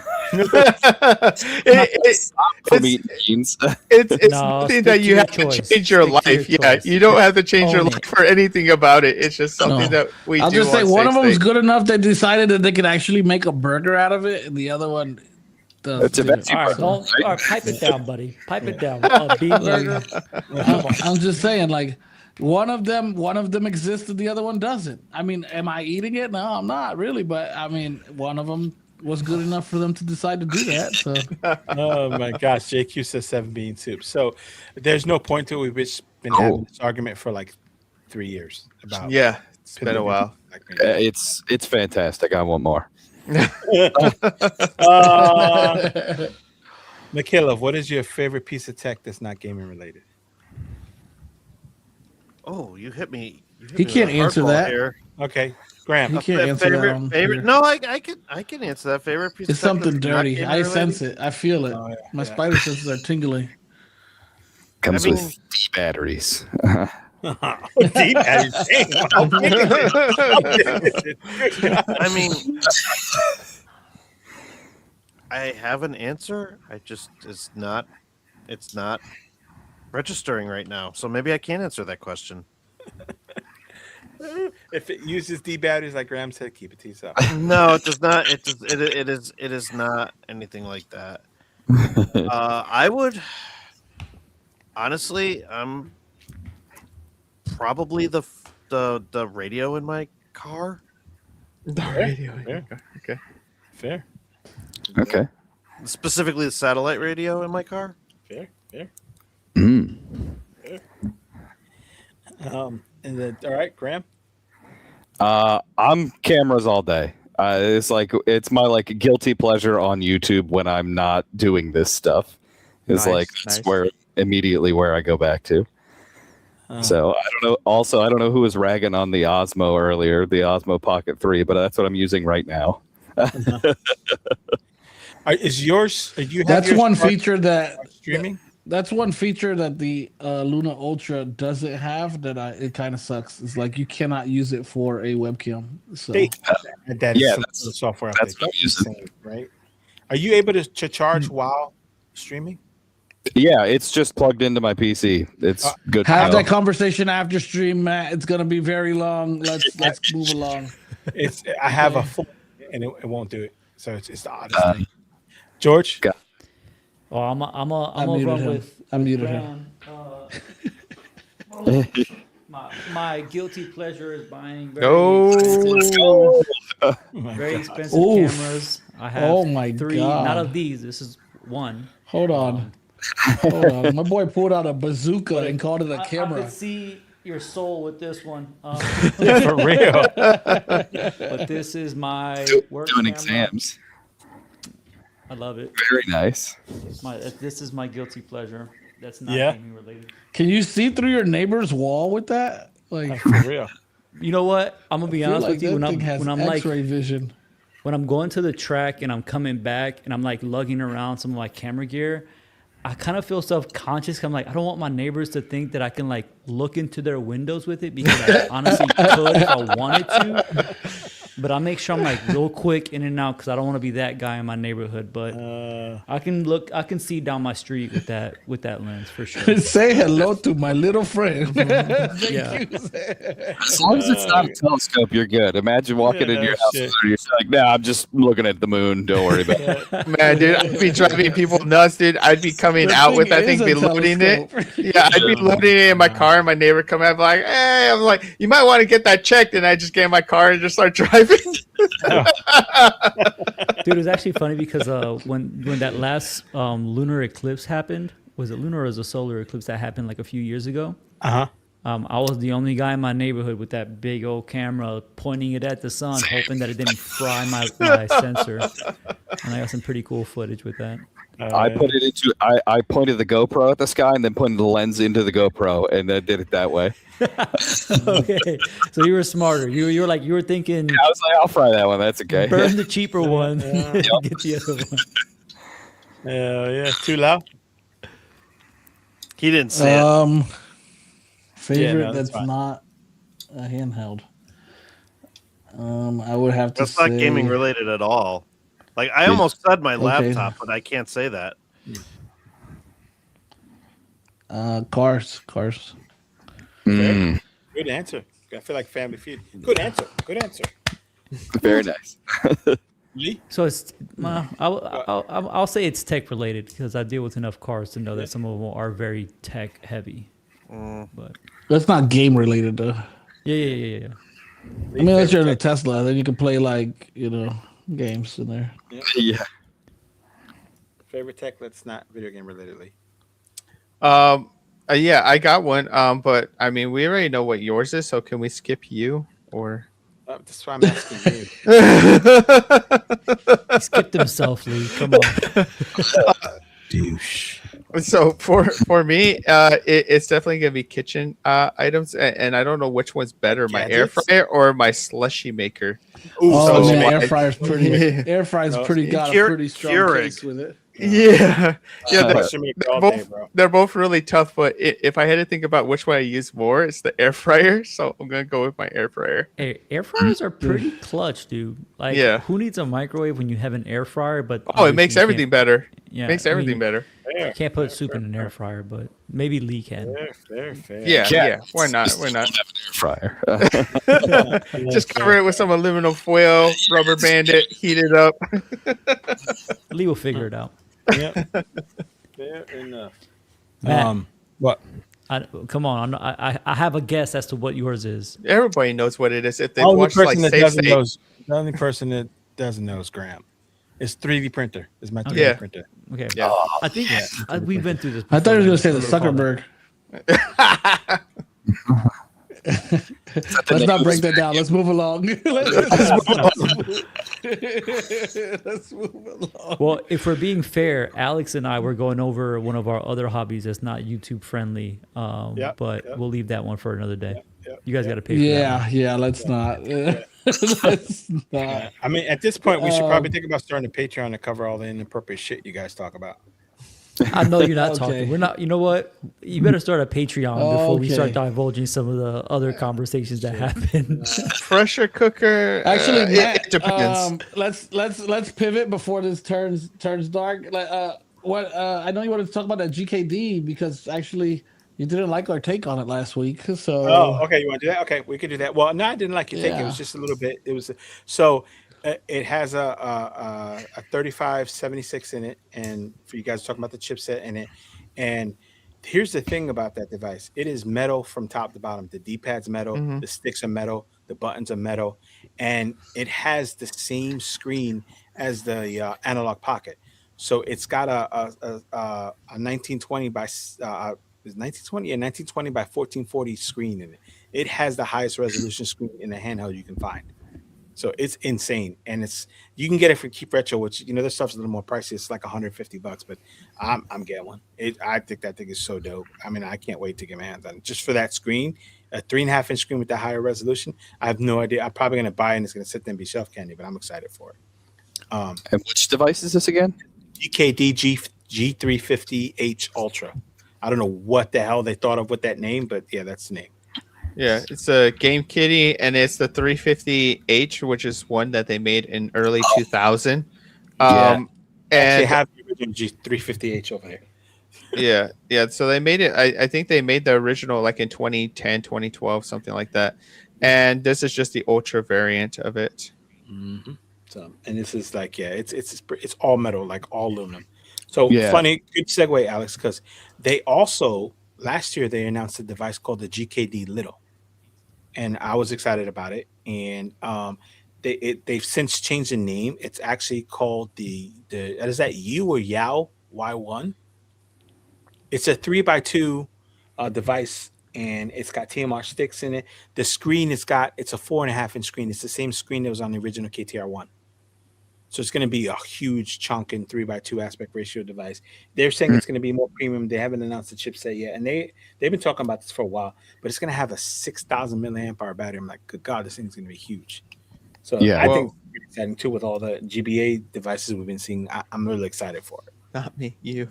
Yeah, I mean, Lao Zhang has been behind a lot of customized handhelds. Anybody who has been in the custom metal scene of retro handhelds knows him pretty well. He was the one behind the A1 Unicorn, the Snow Cake. He's developed quite a few devices, and now that he's behind this one, it's definitely gonna be really cool to see. Mm-hmm. And he, I don't know if he did the Pixel 2, but he designed the Pixel 1. So he did the Pixel 2. Yeah. Okay, he did. Yeah. Yeah. So super dope, and I thought that's pretty exciting stuff. I'm here for all the 3x2 stuff that we're getting lately. I love it. I think it's great. So, but yeah, thanks, Alex. I like that. Good segue.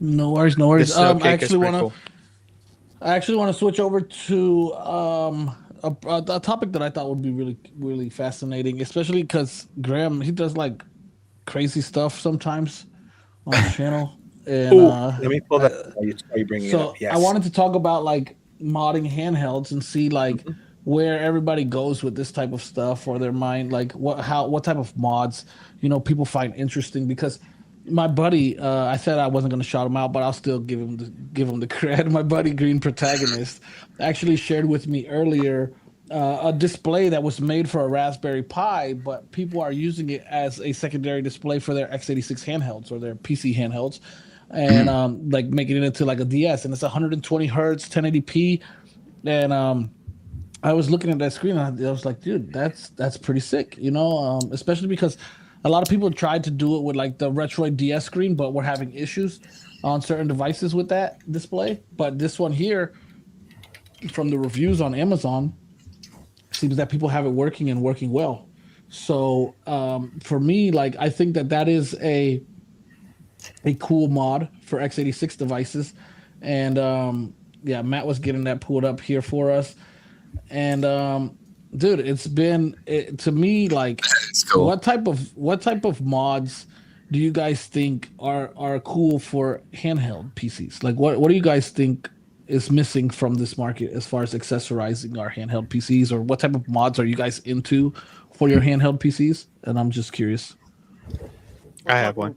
Physical? Yeah. What do you think? Physical, yeah. I mean, it could be anything. Like, wherever your mind goes with it. Of this. Hold on, let's blow up each person as they give their. This is the Yes GB operator. Mm-hmm. And This will let me. I could plug this into my Steam Deck. I could plug it into an x86 handheld. I've got a little mechanism mount, so if I have like a kill switch case or something, I could very cool. You put it back on it. In the back. Yeah, and you can, along with some software, you could play your physical Game Boy games on your x86 handhelds. Oh, that's sick, dude. Yeah, that's super sick. It's a simple mount. I like that you added the mechanism mount. That is cool, dude. Yeah, it's very cool. Yeah. They're making a couple other variations. I think the next one that just came out, which I have to pick up, I think it's only like $50.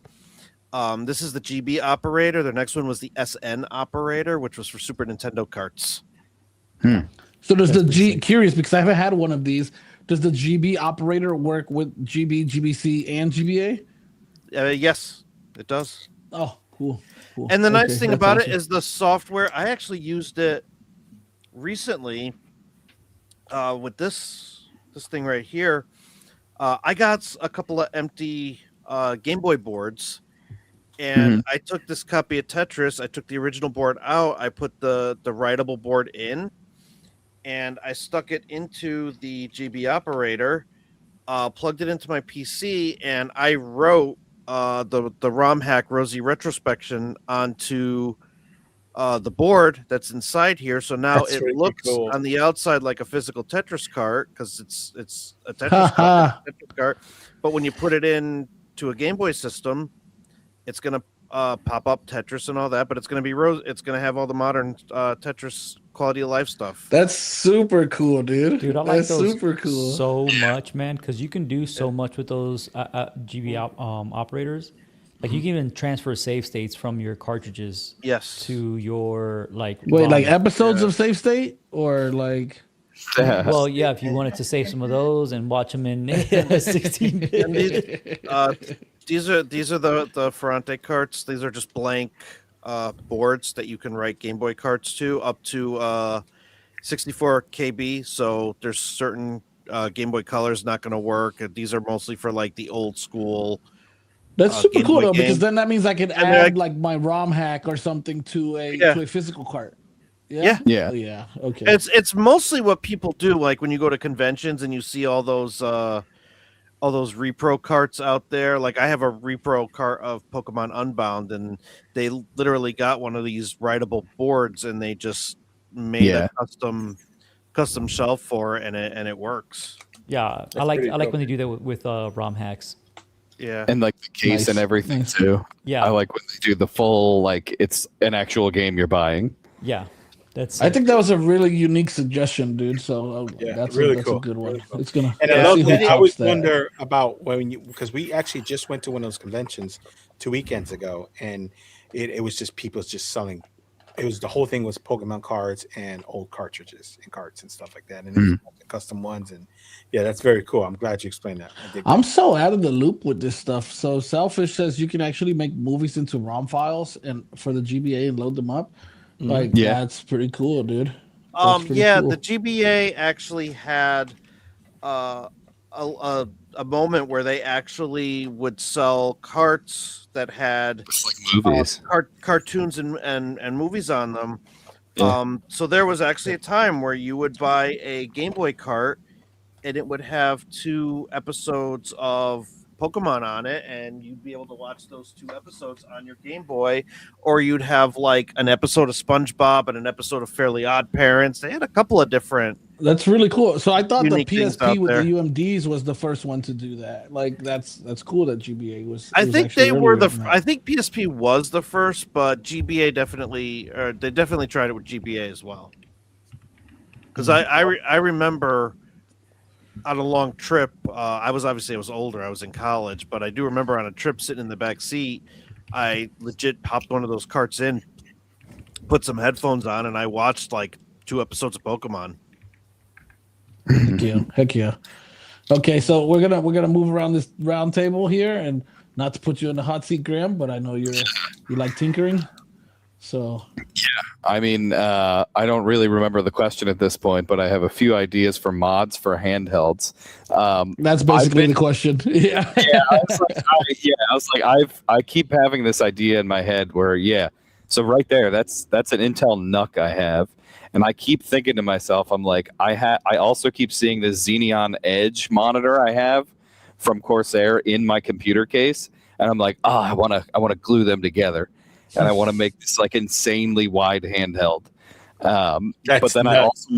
I also want to give it like some sort of way to give, like the new Doom game or like any of my Steam games. I want to be able to have like quick NFC keys to launch the games and give like myself cartridges, because I constantly have this like it's almost like self FOMO where I'm like, I want to see the games that I put like 400 or 500 hours into.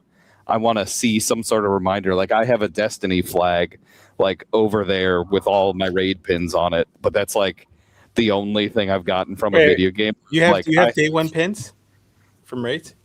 Yeah. No way, dude. Yeah. That's super sick, dude. But like all of my cartridges and all this old like retro stuff, I'm like, I have all these. Like I have my original Pokemon Gold game that I've replaced the battery like 3 times in because I did it wrong twice. But it's like these little physical things that tie us to our games, I feel like just don't exist anymore. So I'm trying to solve that with software somehow. Actually, I've seen somebody selling something like this. I don't remember if it was on AliExpress or on Etsy, but it was this guy. He was selling these little keychain cartridges of games, and they actually had like you could scan them and it will load the game so you could play it. So I thought that is a pretty cool concept. And for those who were wondering in the back, that video that Jedi placed on screen, that was actually Graham's video, because he's an insane madman. And I accredited somebody else about 2 or 3 weeks ago with that, but it was actually Graham who did it, where he took a Mac Mini and made it into a cyber deck, dude. It took way too long. But I was trying to find like a 19-inch laptop, and I'm like, they didn't really make those, do they?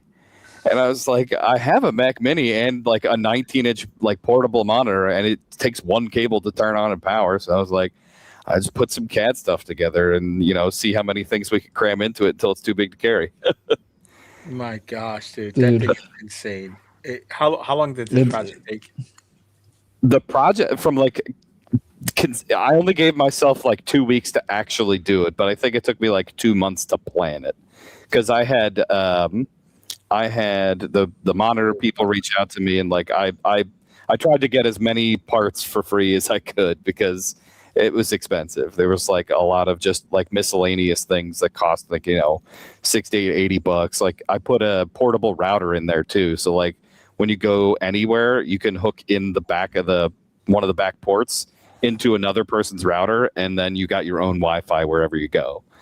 Wow. So yeah, it was a lot of fun. And yeah, I highly recommend doing it or watching the video, but I highly recommend making your own tech, because everything's so good now. Like the little Mac Mini is so much better than like just all the little $500 crappy laptops you can buy. Right. That's dope. Yeah, highly recommend it. And if you're 3D printing, all the files are there if you want to try. It's an absolute mess to put together. Jesus. That's pretty cool. All right, so who's next on the mods list here? Let's go with Sir George. I'm putting you in the seat. Me on the spot. I haven't modded. You gonna mount that big camera on your handheld? Dude, you know what? Be sick. The old the cartridge for your Game Boy that had the camera on it, dude. Dude, if I can get that hooked up to like a 4K camera and then see it come out in that 8-bit, dude, that'd be sick. But I don't mod too many like modern handhelds. The thing that I like doing the most is buying older Game Boys that are like trashed and then fixing those up. Like all of my Game Boys, the Game Boy Color, Game Boy Advance, SP, all of them have LCD displays. They all have rechargeable batteries. So that's about the extent that I go to. I'm pretty boring when it comes to like, I think last week we were talking about the Nova, and you guys say, "Oh, what buttons you're putting in it?" Nothing. It's getting what it has, and that's what we're staying with. So, but I do like modding the older Game Boys. That's cool. That's still cool. Well, I know we got a madman here with us, so I'm curious of what this guy has to say. I'm not as mad as Davey. I feel like we're gonna have him on the safe state again, and he's gonna I built a robot and it plays 2-player co-op with me now. If you do that, you're going down as a goat. That's it. Dude, it's over then. It's over. He's gonna have to start selling them, bro. Yeah, it's like, all need a co-op partner. Got tired of waiting for my fam. I just built one. Oh no. So what are your favorite mods for x86 or PC handhelds? Oh man, dude. So I'm all over the place. Small things I like to do is I usually go through and I'll replace like putty and like thermal pads like all the time because I just never trust Chinese manufacturers. So it's a small mod, but I think I've has watched a you big do it. impact. Yeah, I think it has one of the bigger impacts when it comes to modifications. I've seen people do like the silent mods for the buttons. I always thought that was really cool too. Like I've seen people 3D print like new designs to put under the buttons to silence them even more. And people, who play in bed next to their significant other, that's a huge thing. Link me, bro, because my wife hates it. Yeah, smashing on some buttons. She's just rolling over, looking at me like. Yeah, it's a huge thing. So I think there's more opportunity in like small handhelds than there is in x86. But if I had to choose x86, I want modular capabilities. Like that's what I really want. I want to be able to like do it like in the old Xbox 360 days. When you had the controller, you could just plug the tiny keyboard under it, and you had a tiny keyboard that you could type away on. Like, why don't we have like little cool stuff like that we could just plug into a USB-C and be able to type away on the x86? Like, it's genius. Or a little trackpad or something. Yeah, or a tiny trackpad that just plugs right into the USB-C. Crazy stuff like that. That's the stuff I would like to see. So you're telling me you want framework to make a handheld PC? No joke. Yeah, it would be cool, but the It'd problem be astronomical. With the problem with framework is that they're really expensive, and then when they do it, they're like, "Hey, we got 23 of these." Yeah, no joke. And didn't the last one they were like, "Oh, hey, by the way, we screwed up. We can't put that much RAM in it, so we're just going to give it to you with less RAM, and you got to take it, or you buy the additional RAM modules, so it's okay." Yeah, no problem. It wasn't already, but I can't really fault them because of the Rampocalypse, but you also can kind of fault them. Okay. So next, we're gonna move to the old guy who just keeps clicking the same comment and bringing it on screen. Bro, I was trying to click it off because we were both trying to click it off, and it kept popping up. We're gonna allow him the moment to tell us about his Sunshade 3D mod that he loves so much on his RG Rotate and how he wants to put it on every handheld x86. Oh my gosh, you're such a hater. You're such a hater. He's talking about this thing. He's talking about this thing. This thing is dope. Look. Its job is to be small, and he made it bigger. The RG people were complaining about it getting turned on in your backpack and stuff, and I got this thing off of a guy that I've done stuff with on that. So it protects it. You can play with it. I mean, if you open the Rotate, now it looks like a something from Star Trek, like a ship. I mean, come on, dude, it's dope. He's a hater. That ain't it, bro. That ain't it. All right, but don't let me discourage you from sharing how you like to mod. Your entire life is just discouraging me, so I don't know.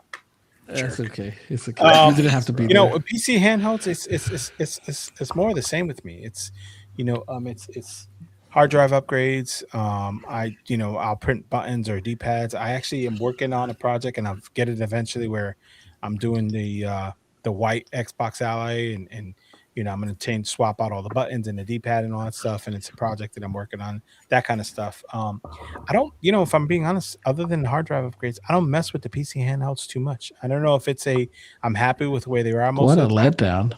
They're just so damn expensive. You know what I mean? But the smaller stuff, I'll take it with all day. I mean, you guys saw that my Rotate video where I made my own buttons for it and that kind of stuff, there you go. Yeah. So those kind of things. I mean, I don't know if I do a lot with PC handhelds other than Yeah, it's kind of sad. It's the base. Oh, that's a lie, dude. That ally that I got from you, Tula. I'm out of it. I'm like waiting, and I'm not getting the response I'm looking for. So the ally, the original ally, am I. the original ally tore that thing apart. I replaced, put the hard drive upgraded in it. I 3D printed my own back shell so that I could do the 75 watt-hour battery mod, and I put a new cooling fan in it. And I did all kinds of crap to it. Yeah, I forgot about that one. The 2280 mod. That's because you don't have it anymore, do you? No. So no. I don't know if you got your answer, Tula, but I didn't get mine. I swear, this guy gets rid of x86s because he can't see the damn screen, and it's like the biggest screen of all handhelds that he owns. I thought for sure he's gonna I want to 3D print a magnifying glass on top like the old GBAs, so that like it just blows up the screen. And I could be like, I can see. You remember this? Yeah. Oh, is that the Xbox Ally? Oh, that's the original. Yeah, that's his ally that he spent a month on one time with no other device. Oh, okay. No, that was no. This is a Z1. Oh, it's a Z1. Okay. Yeah. So actually, Matt is yeah, he does. Maybe we need to find I shared that DS screen, but maybe that screen is too small. Maybe we need to get Matt like a 20-inch secondary screen that he can mount to his handheld. Right? Like he just open it up and it's like bro, dwarfs the handheld. Like he got a better handheld that had a 6-inch screen, and he's like, I can see the difference between the 1-inch. Like I'm like everything is blurred and I can't see anything on a 6-inch. I need a 7-inch. I'm like, really? There's that much difference? Like, holy and no, smokes. the thing is, and then he turns around and tells you like, I love my Odin 3. Like, wait, yeah, exactly. Like, so.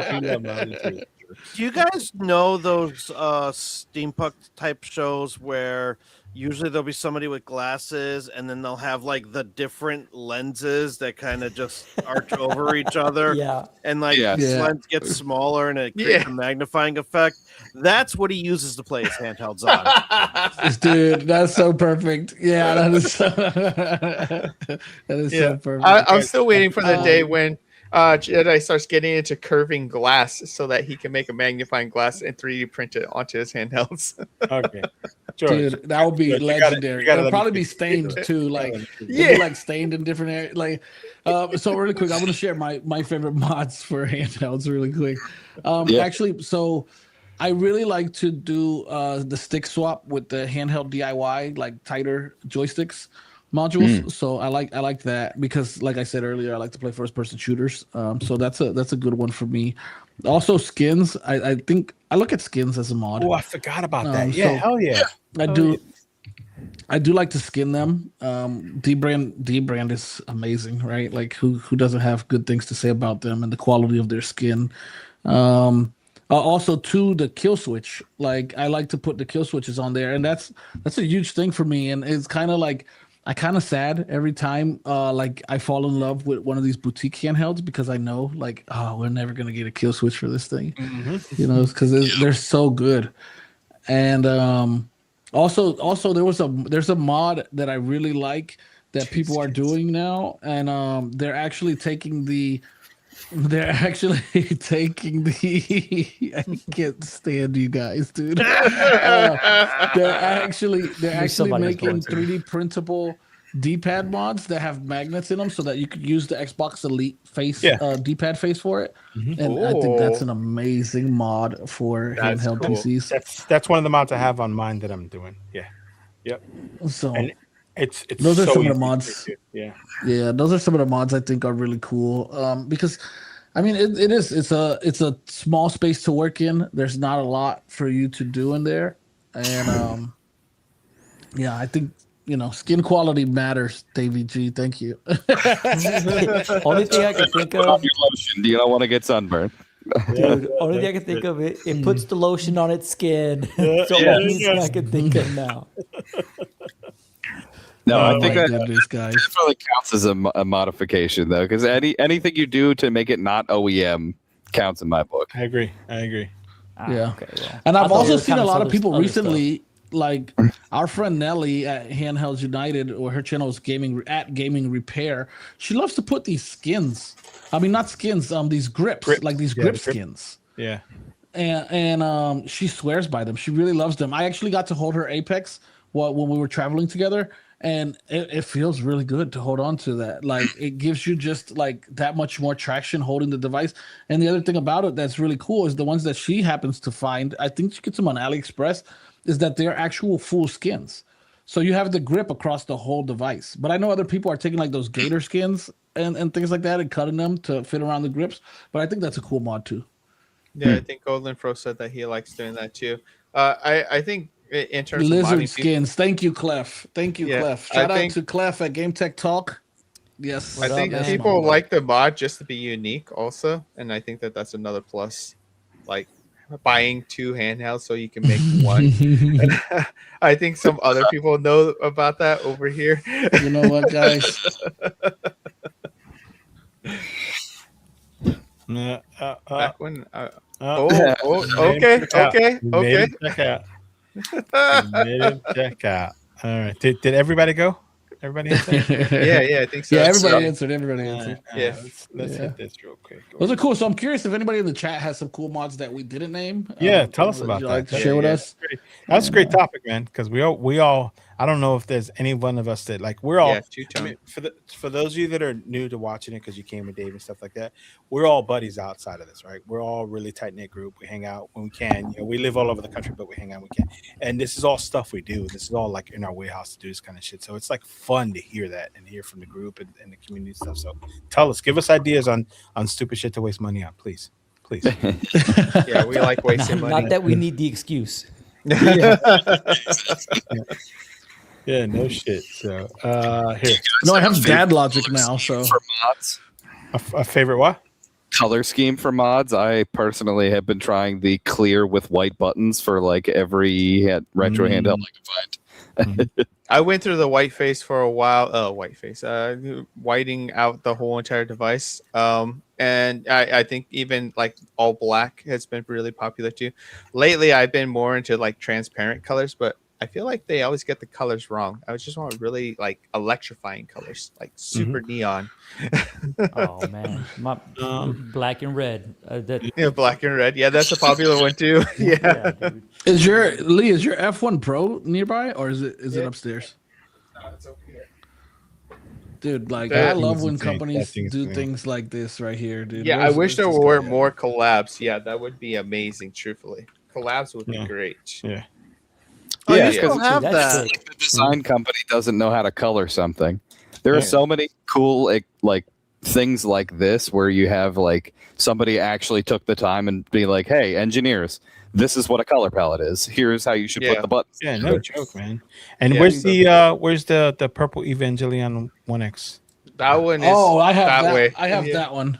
You saw that Yeah. one? I have that Okay. one here. Yeah, Dude, that's yeah. the thing I miss about like 90s and early 2000s like gaming is that you actually got different colors and stuff, which is probably Wrong why side I of the room, find sorry. retro gaming so fascinating, because every single manufacturer is going to come out with different colorways for the majority of their handhelds, which is great. Yeah, for sure. For sure. Nintendo knows how to have fun. I will give them Yeah. that. Well, not anymore, because Nintendo, now they the know. only thing they do is give No, us not different anymore. color As Joy-Cons. much as anymore, yeah. Yeah, there you go.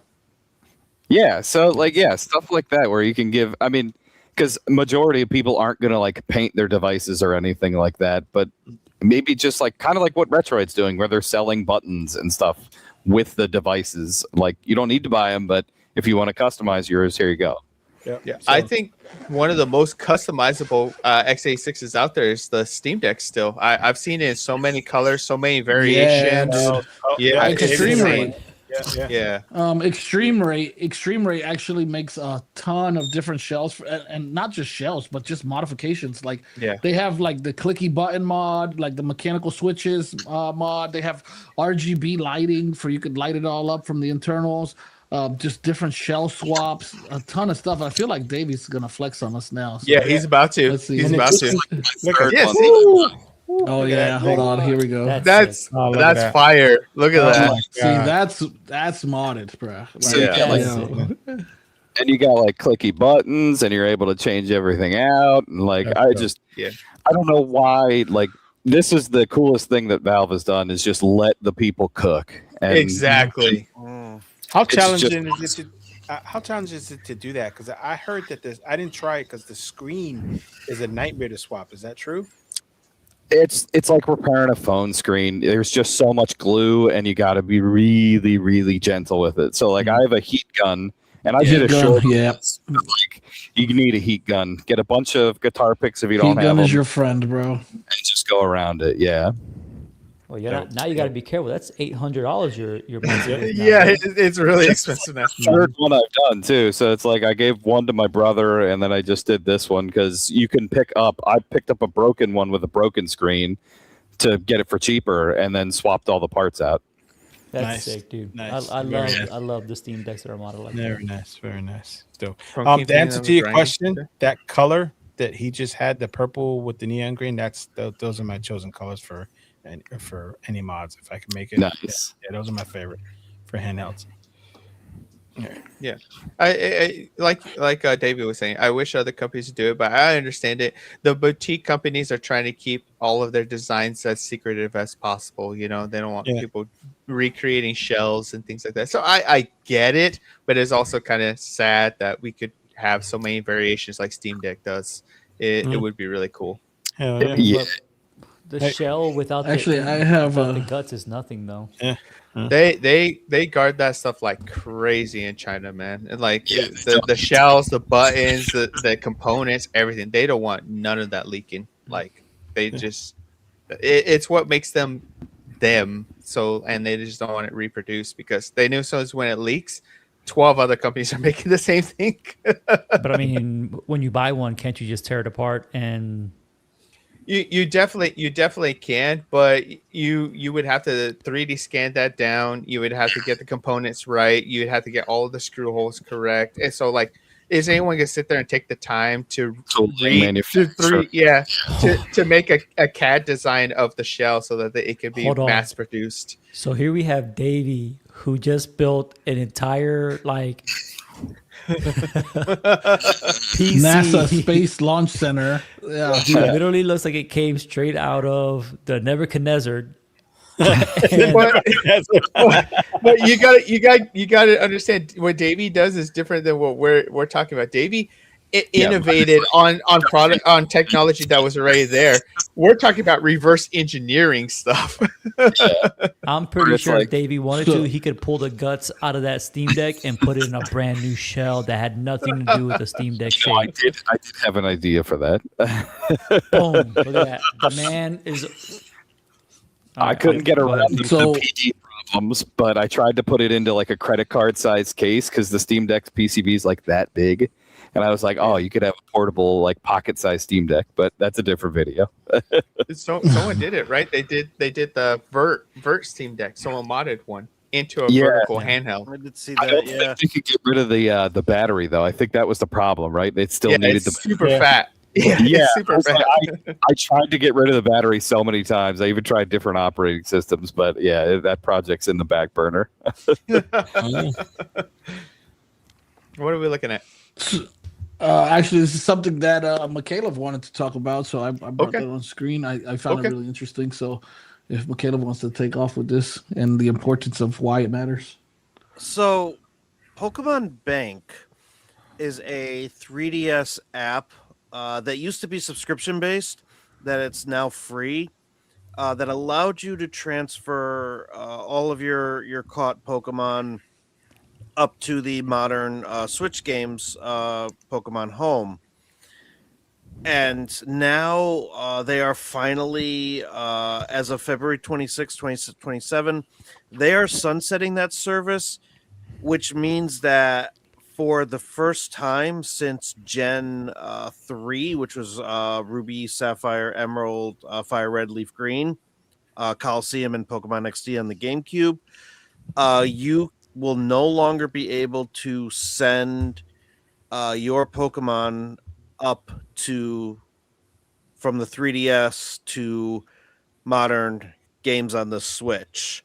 Once this is sunsetted, you're going to have from Gen 3 to Gen 6, completely locked out. You will no longer be able to transfer your Pokemon.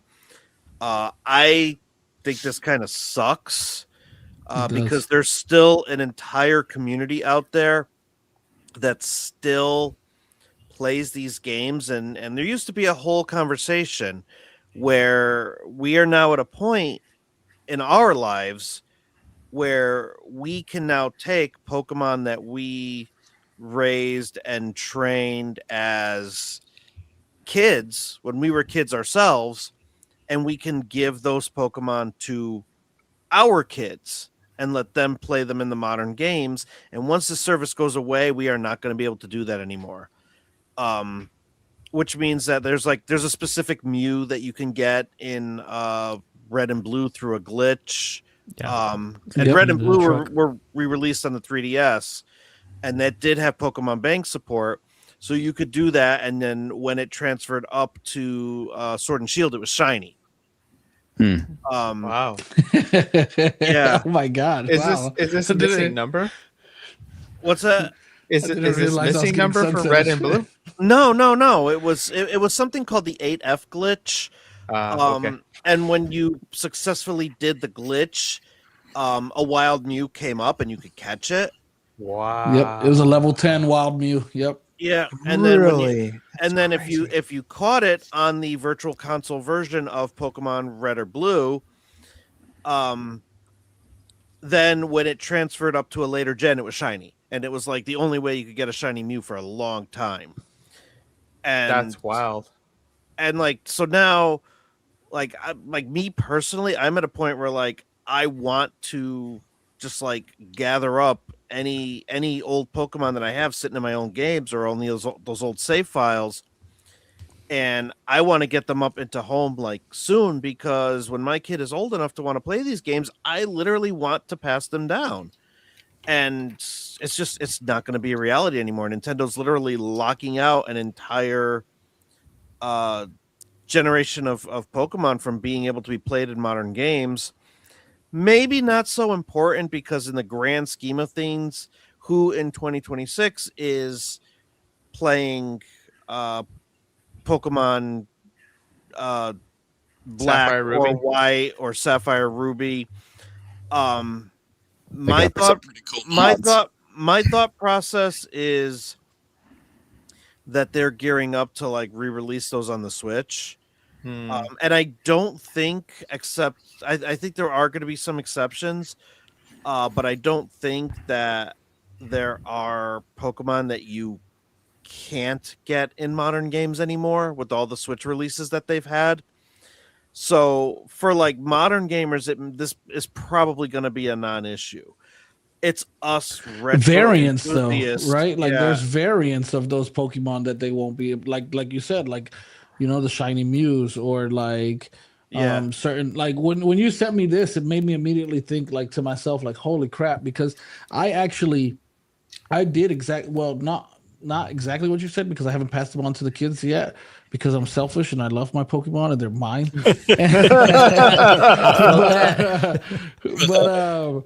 But I transferred like every Pokemon game I ever had all into this. I have this Omega Ruby cart on 3DS that has all of my Pokemon for all of my childhood, everything, all in this one cart. And now I need to hurry up and go grab that cart. You need to grab that cart, and you need to say, before you do that though, if you have a way, like if you have a modded 3DS, I do. Back up that save. Okay. Back up the save, send them all to home, and then reload the save again, so that way you still have them on that cart. Oh, that's smart. Nice. You can double them smart. up. Yeah, that is smart. Dude, Yeah. it sucks in particular because who remembers event Pokemon? Like you had to go to a GameStop. Yeah. Go to the those were my movie, favorite. Those were my favorite. Like, yeah. The funny, Dude, there were some Pokemon that you could only get through events, and you had to be dedicated to get those Pokemon. I mean, and this isn't the first time that they've locked out generations. When they went from Gen 2 to Gen 3, your Pokemon red, blue, yellow, gold, silver, crystal, they were locked out. You could not transfer them up. So Nintendo's no stranger to doing this, and they don't seem to really care or have the same thoughts that we gamers do.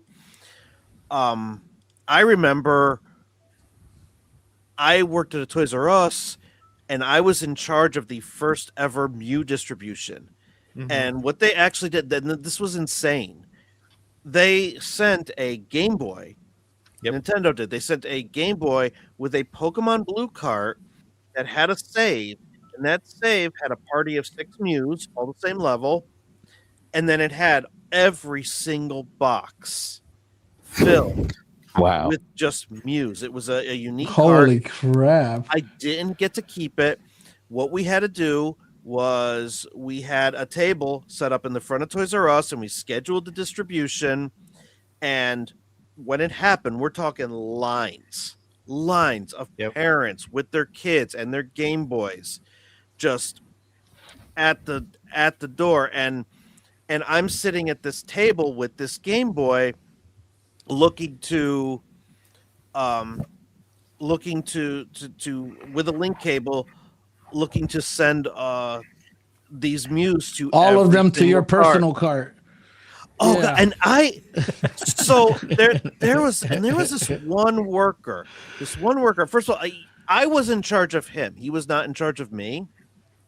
So the first thing is the boss. The boss told me you could take a couple for yourself. Like, take a couple for yourself before the event starts. Get your own cart. Take 2. And I'm like, okay. And so I did that. And then I took the cart and I put it. I gave it back to the manager. The manager had to put it in the safe where the cash was. Damn. Whoa. And Pokemon was serious. Hot. Yeah, real hot. And then this guy, he was opening up the registers that morning, and whatever possessed him, he went in and he opened up the Game Boy, and he saw that 2 had already been traded out, and he confronted me on it. No. And he was like, dude, why did you take 2? I'm like, I was told I could. And he started he went on a tirade about how selfish I was and how how I was taking away from the kids, to the point where I had to be like, hey, dude, I'm in charge of you. You need to stop talking to me like this. You want a job tomorrow or no? Yeah. And so give it to him, bro. And so then he goes to the manager. I had to go into the office with him and the manager, and he had to vent his frustration to me about it. And it was just a whole big tirade. So anyway, we do the event. After the event is done, we still have something I don't remember how many boxes were in Pokemon Red and Blue, but we still had a good half of them left. Oh. And I asked my boss, I'm like, so what happens now? We've got these extra Mews, and they're like, well, we're keeping the Game Boy till the end of the week for stragglers, and then we have to mail it back to Nintendo. Oh. We cannot keep this. Yeah. So you guys took all the Mews off before you sent it back, right? No, because of that one guy. Oh, that one guy ruined it for everybody. Ruined it for everybody else. Yeah. And damn you, Brian Wilson at 798th Street. and they did let employees. Take one after the event was over, but we had to go into the safe room, and the manager had to stand there while I did the trade. That's insane. That's insane. Because of that one guy. Too much. They let him have it 20 years later, bro. Yeah. That's a great story. That's an awesome video if you make that one. Bro, I was in the same boat as you. We're at GameStop for some of those Pokemon distributions, but we had the DS, so they did the Wi-Fi signal. They had but at least you can still get those. You could still get ROMs of those distribution cards, and you could put them in a DS Lite. So the funny thing the funny thing is like we used to throw them away. I don't know why we didn't send ours back to Nintendo. Maybe Nintendo didn't care. I don't know. They were time bombed. Yeah, so we would throw them away. But now, I actually had like 2 of those carts, and I ended up throwing them away like 5 or 6 years later. But now I think they're worth like $900 on eBay if you want to buy one of those carts, because like I guess someone figured out how to reset the timer in them and all that stuff, and now they're just like worth a fortune. I mean, so really quick, just for the sake of time, we have a couple other quick topics we got to run through really quick. But yeah, that's do it, my guy. Absolutely wild. If you guys have those game saves, make sure to transfer them. Make sure, or you'll just never be able to do it again. Yeah. What was it? February 26th, right? 2027. So make sure you do it. Really quick, I'm not going to pull the articles on these, but I just want to mention a couple things really quick. One for sure is that was cool was that Valve added initial gamepad support for multiple handhelds in the SteamOS beta. That included the AYN Pocket S2, that included the KONKR Fit. It also included the new claw. I'm not going to say the claw's full name because I don't remember it because it's just too many letters. But the claw, the chin that Michaela showed off tonight, which is actually interesting for 2 reasons. One of them, the Pocket S2 is using a Snapdragon chip, and the Claw is using an Intel chip. And if you guys have been following SteamOS, you guys know neither one of those are supported by SteamOS at the moment. So it is interesting to see them adding the gamepad support into the SteamOS beta. Wow. It means that some stuff is coming up here shortly. We should expect something. Another thing I wanted to add really quick for those of you guys that are interested in streaming your PlayStation 4s and your PlayStation 5s, but you don't have a Portal, there is an app that came out on Steam called Asobi. I hope I'm pronouncing that right, ASOBI, and you can download that now, and you can use that on your x86 devices and turn your x86 devices into a PlayStation Portal. Shout out to our buddy Skull's playlist. Awesome. He shared that information with me, and that is a really cool program to have. Outside of that, I do want to give a shout out for a couple games coming up here really soon. We have the Fire Emblems Fortune's Weave releasing on the 17th of September. We also have Warhammer 40,000 Dawn of War releasing on the September 17th. Silent Hill Townfall, September 24th. For those, I think I'm going to save that one for my October game. Have like a little scary game for October. And Onimusha, Way of the Sword, September 25th. Yep. And actually right now, started today, August 13th up to August 17th, Gears of War E-Day beta is available. So for those of you guys that want to get into that, it has a multiplayer beta. You could do the Horde mode, or you could do just a bit multiplayer. So that is available right now. It's super smooth. I've already been playing it. Get out there. Why haven't you told me this? You know, have a good time. Well, it actually went back on beta today, which was actually interesting because it was on beta over the weekend and then it ended. And I went to go delete it, but I wanted to see on that last day, you know, if I could still play. When I opened it, it said, you know, the beta will be available again on the 13th, which was literally 3 days later. So I just left it downloaded. Oh man, we're gonna have to play that. And then, no, that's gonna be dope. It's gonna be dope. It's gonna be a good time. Then really quick, just to get into this.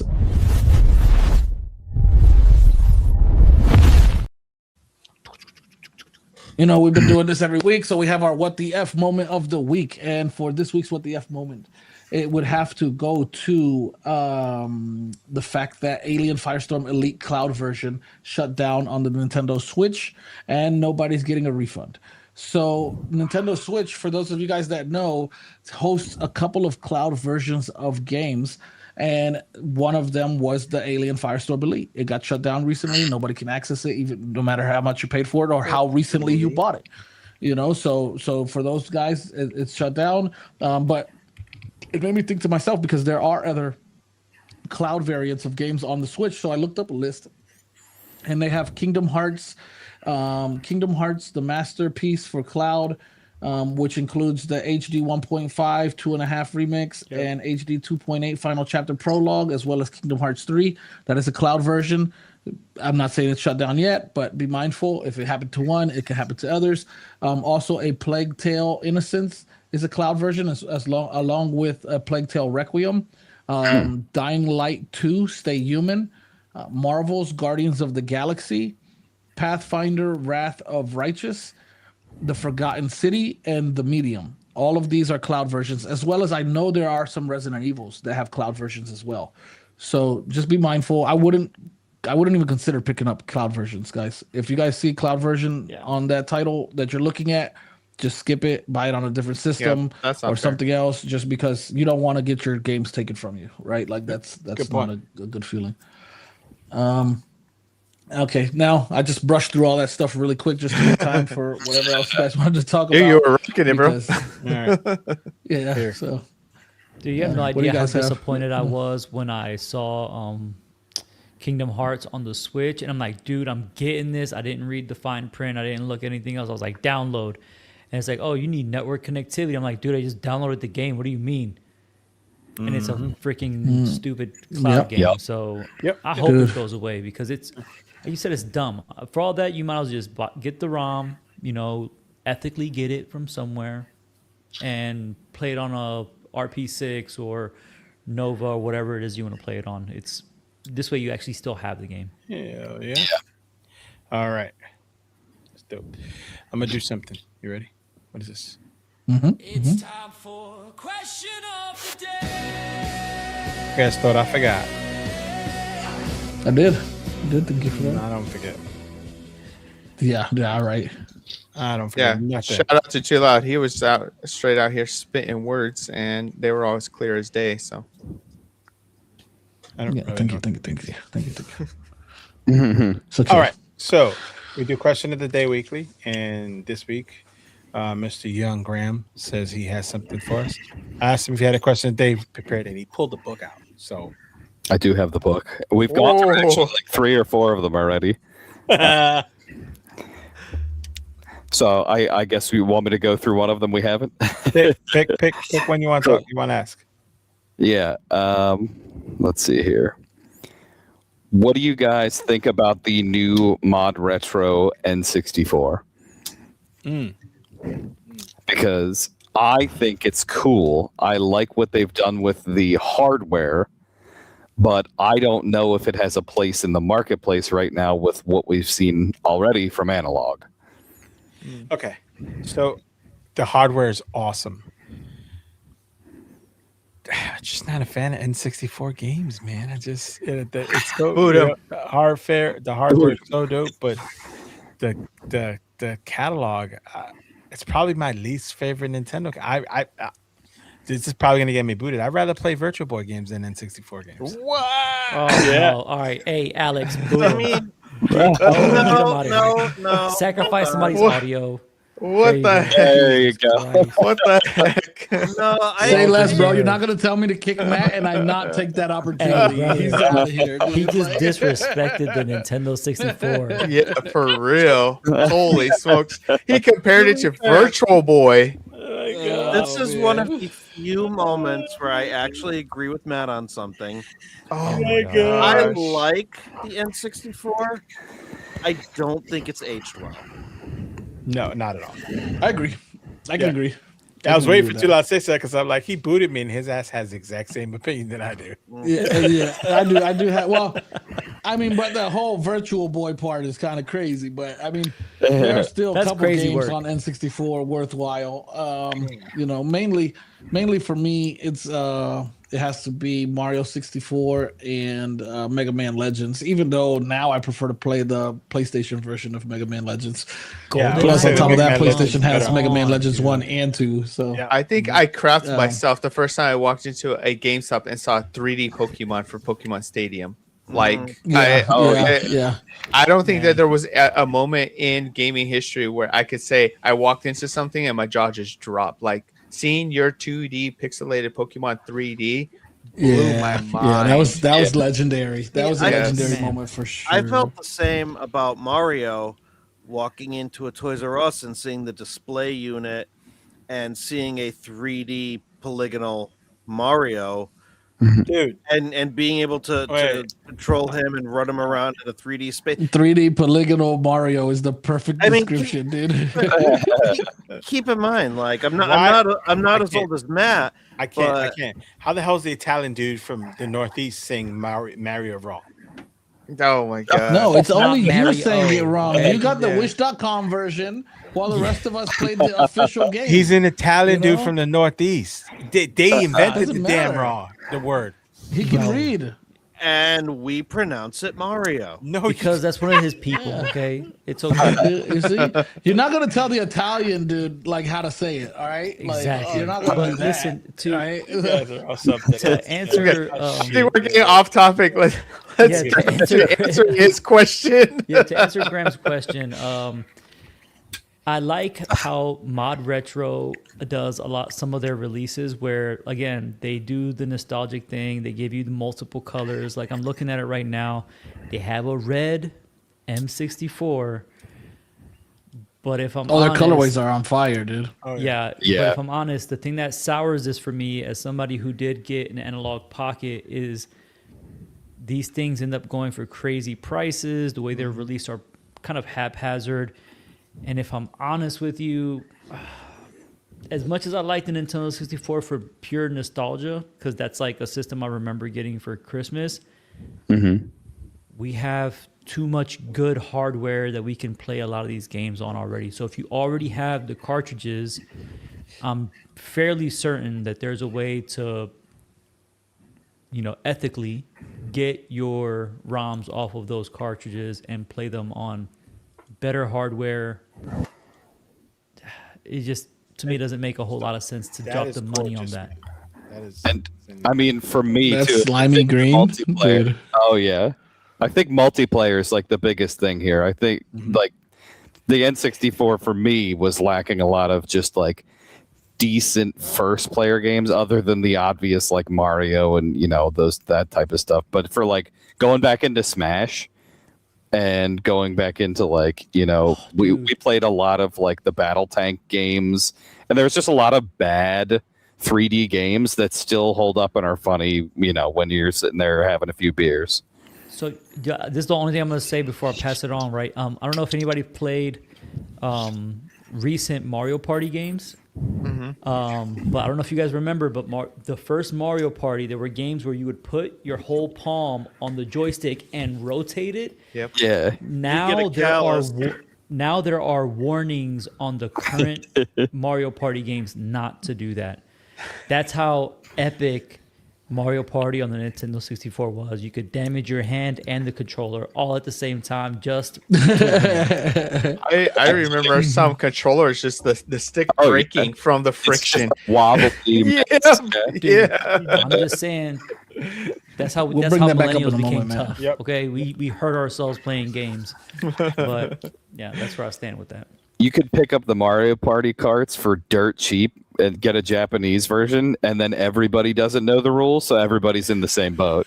Nice. That's fair. That's fair. That's good.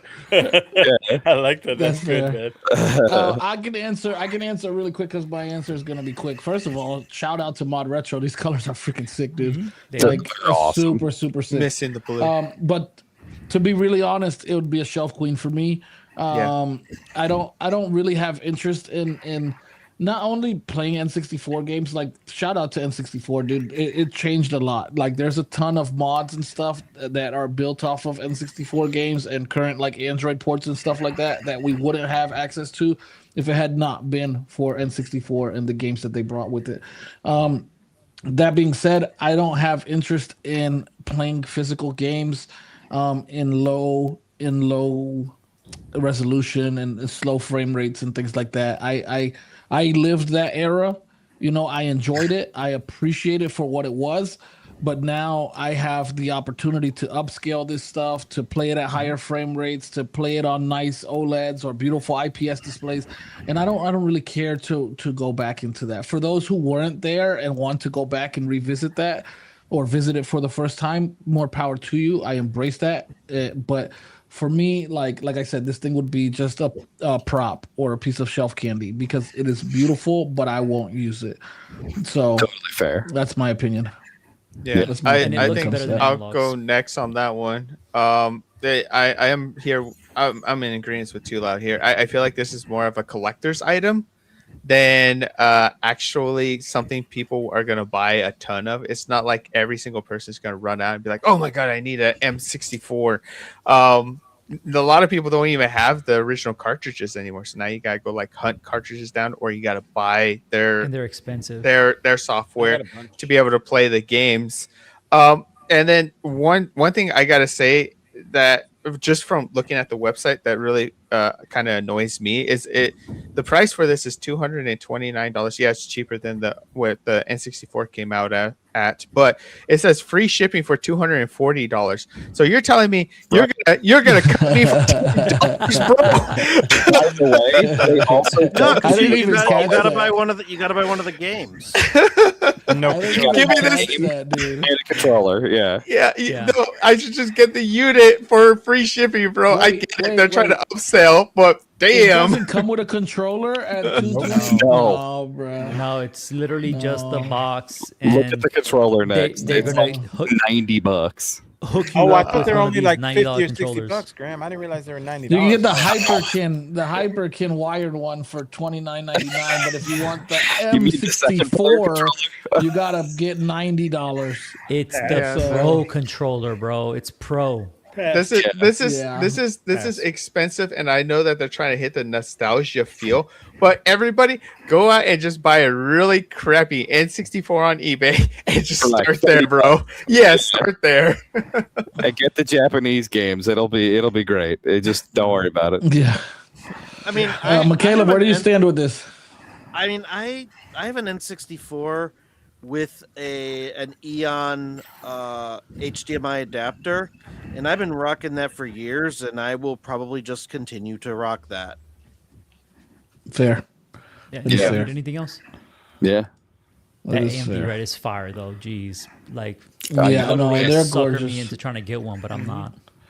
For me, it's the slime green. It's the slime green for me, dude. The That thing is slime green. I would need insane. I would need the blue one or the Pikachu one for that they did for Pokemon Snap. Like, 'cause I Yeah. loved The Pokemon Pikachu Snap. one was gorgeous. Yeah, the Pikachu Yeah. one was gorgeous. Shell swap. Really quick before we close this out, there was a cool question. D Lopez always hits us with the fire questions, dude. Yeah, right before we need to get to it, hire he's like, him. bam. We need to hire him for like working with our spreadsheet, right? So D Lopez asked favorite board game to play with the fam.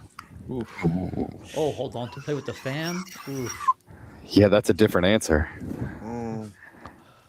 Yeah, fire question. Thank you, I D Lopez. could go first. I usually whip out this very simple card game called Eleminis. It's very hard. It's hard to explain. It's not like Uno or anything like that.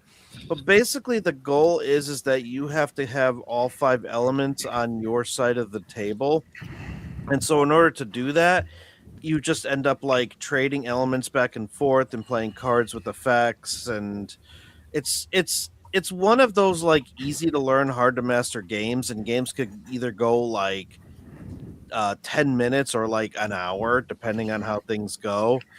And I don't know. It's just the only reason I pull that one out is because it's the rules are simple enough that whoever is over at the time, they'll pick it up and be able to play pretty easily. Catan is another one, but that one's a little bit more complicated.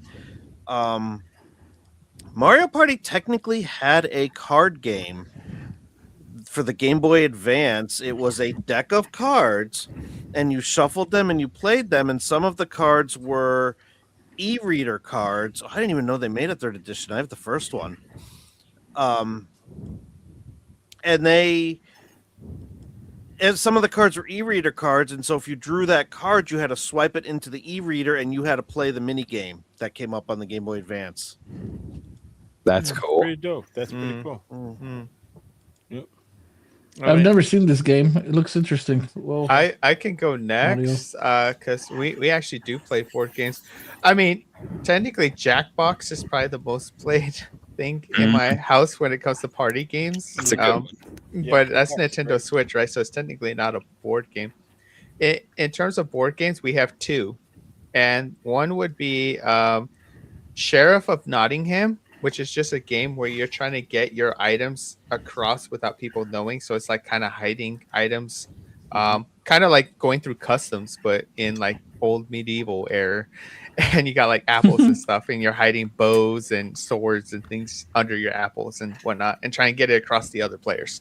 The other one is more advanced, so we only play it when we have intelligent people over. It's Nemesis, which is an alien-based game where you're trying to escape a crashing ship, or your objective is to destroy the ship. Everyone has a different objective. Oh, you got it! Yeah, you got it right here. Yeah, you got it, bro. That's awesome, man. Nemesis is huge in my house. We have my brother always purchases every single add-on, expansion, everything. Like we have it all. Hell yeah. Hell yeah. Damn, I feel played because mine are not so elaborate or like off the. Yeah, mine's not either. Mine's like not hidden gems as yours. You guys are like mini tech dweebs because I know he like plays some obscure games. I'll go next because mine is super simple. My favorite board game to play with the fam would have to be Monopoly, dude. I like. That's really funny. I like Get that Monopoly, money. dude. Yeah. I like Kim's answer. She says, "Teach your kids the life skill Texas Hold'em." Oh yeah, Kim. Obliterating them. There you go. There you go. That's hysterical. There you go. Yeah. I can jump in there. Monopoly, especially the Godzilla edition that we have, if we're playing with my youngest. There's a Godzilla edition of Monopoly. Yes, There's we an have. Everything edition of Monopoly. Yeah, but when I'm playing with more adults than anything, I had to look it up because I don't remember the name of it, but it's called Tapple, and it's a disc. It has a timer button and it has letters all the way around it, and basically is a stack of cards with a topic. It says like you have to name car manufacturers, and you call them out and you press the button. If you don't call out one from a letter that has not already been chosen, the timer runs out and you're out, and it keeps going around until you knock out all the letters, and then you move on to another one. So we like That's to play sick. that a lot. That's sick. That's interesting. I can get down with that. Yeah. We're boring, man. I mean, if it's a board game, it has to be a board game. It's the Super Mario edition of Monopoly that we play constantly. But as a family, like especially we do like family gatherings all the time. We get down on some Uno, and it gets loud and it's obnoxious. It's just Uno. Like, How does that work? You only can count to 2. what do you mean you can only count to 2? You personally Hey, can only but count have to 2. Have you guys played I the can't cheater? elaborate. He's having technical difficulties. Have you guys played the cheater edition of Monopoly? What is that? No. No. Where it's like you intentionally cheat and you try to make sure that nobody catches you Oh, dude. by I want stealing that. money. You know I'm down with anything that That has sounds cheats in it. hilarious. Dude, Yeah. it's- Oh, I've been it's playing awful. that version for years then, dude. But I think that's why they All my made life. He's it. winning right now. All So my there's an life, dude. official cheaters edition, and my oldest son that thought he was gonna be like the best at it, and we're like, dude, you suck at cheating. We can tell you're lying. Give us that That's money. funny. That's funny. That's funny. That's good shit, man. Good question. Good question. There's another game. It was called Headbands. That was pretty fun. We used to play. Oh, is that the one you put the band in and then the little picture thing here? Yeah, gotta you figure put it- the little that was card fun. right They have here. a digital edition now too. Yeah, they do. Oh, That's really? what's up. Yeah. Yeah. That was a good one. Heads up What's weekend. Grams? That was fun. Yeah. My I think my pick is King of Tokyo, the Dark Edition. It's a battle dice rolling game where you just like, it's super easy to explain to people, where you're like, you get to roll dice, Yahtzee rules, so you get to roll it 3 times, pick the ones you want, and then you get to fight for dominance of the city, and that's the whole game. Whoever's got the most points at the end wins, or whoever kills everybody else wins. Nice. That or Wingspan. I looked it up and they got a Godzilla version. It looks sick. Yeah, you want the dark version. That one's super cool. Dark version. Okay. Yeah. Heck yeah. Heck yeah. All right, guys. Well, that's been time. We'll go around really quick and give everybody an opportunity to tell people what they're working on, what to look out for next. And we'll start with our guest here, Graham. What do you got? What do you got cooking? Hey, check out Hardware Ranked. We just launched it on Thursday, and it is a new tool. Can you shoot us a link in the chat? Yeah. I think it got pushed last time. I don't know if I can post links. Or if you post it in the inside of the StreamYard, if you go into the private chat, I can share it. If it is stopping gotcha. it from going through. Yeah, it kicked it back. There you go. Okay. But yeah, it's a tool that we spent a year putting together, and we basically took all of the specs and everything that we could possibly think of for each one of the handhelds that have been released over the last 5-10 years. And it's a tool for the community, and it's live, so everybody can go in and give their own rating of a device. So if you disagree with, like, I'm one of the critics on the site, if you disagree with us, put your ranking in there, and then it gets updated on our live leaderboard. So it's like that's fun. We took like a sports betting idea of like, hey, do you think the Knicks are going to win? And you're like, well, yeah. So you just, you add up your scores, and the whole community votes. So, because there's too many options. That's so sick. I wonder if you guys plan on this in the future to make possible extensions so that when you go on Best Buy, it automatically updates, or any website, it automatically updates with the most current rank instead of having to look at the reviews for Best Buy. That's exactly that's genius. We're linking it back to us, so we already have affiliated with Best Buy, and we're putting links to buy the items right from there, so you don't need to leave our site. You can go and buy directly from there. So the idea is to our end, like selfish end goal, is when somebody walks into Best Buy and they're like, "Well, what did it get? Like, what's its score?" It's like Rotten Tomatoes, yeah, like you said earlier. Yeah, so the idea is like a Rotten Tomatoes for hardware, because it's so hard to describe, like, oh, what chipset does it have? Does it have enough RAM? What's screen size? What's the usability? How's the ergonomics? There's so many little things to get into. And then Lee, why didn't you think of this video? Well, I mean, if I wanted to give some advice on this, I would definitely make an app of it, because apps are much faster than people trying to search something on the internet when they're in Best Buy, like in the heat of the moment. But also have the app function offline, where it doesn't need to be continuously online, only online to update information, data, specs, and get updates for the okay, that's app, enough, Lee. Any more advice? It's going to cost you $3.99. just because sometimes your phone doesn't connect in those stores, and it's really annoying. Oh yeah, I completely agree. And like I said, we just launched Thursday, so we're go in there, please break stuff. Tell us what's wrong, and we're like, any help to build a better tool for the community is my goal. I wanted something, because we were doing this. I'm sitting in my back room in my basement writing down specs of stuff. I'm like, why don't I just publish this? So that's where we're at. So that's I'm my making an selfish account plug right now. So please do, if you guys Graham, are interested in becoming community critics, let me members. know. Community members, one of our good friends and another creator, Selfish, is curious, how can he contribute? Shoot me if you actually want to help. Shoot me a DM on my YouTube channel. Has my email on there. You can send me that, or just sign up for an account and then message me in our community tab. So this is also a social platform, so it's not like dead reviews on a website. The whole thing's live. Nice. You go in there and say, hey, the Retroid Pocket just got an update.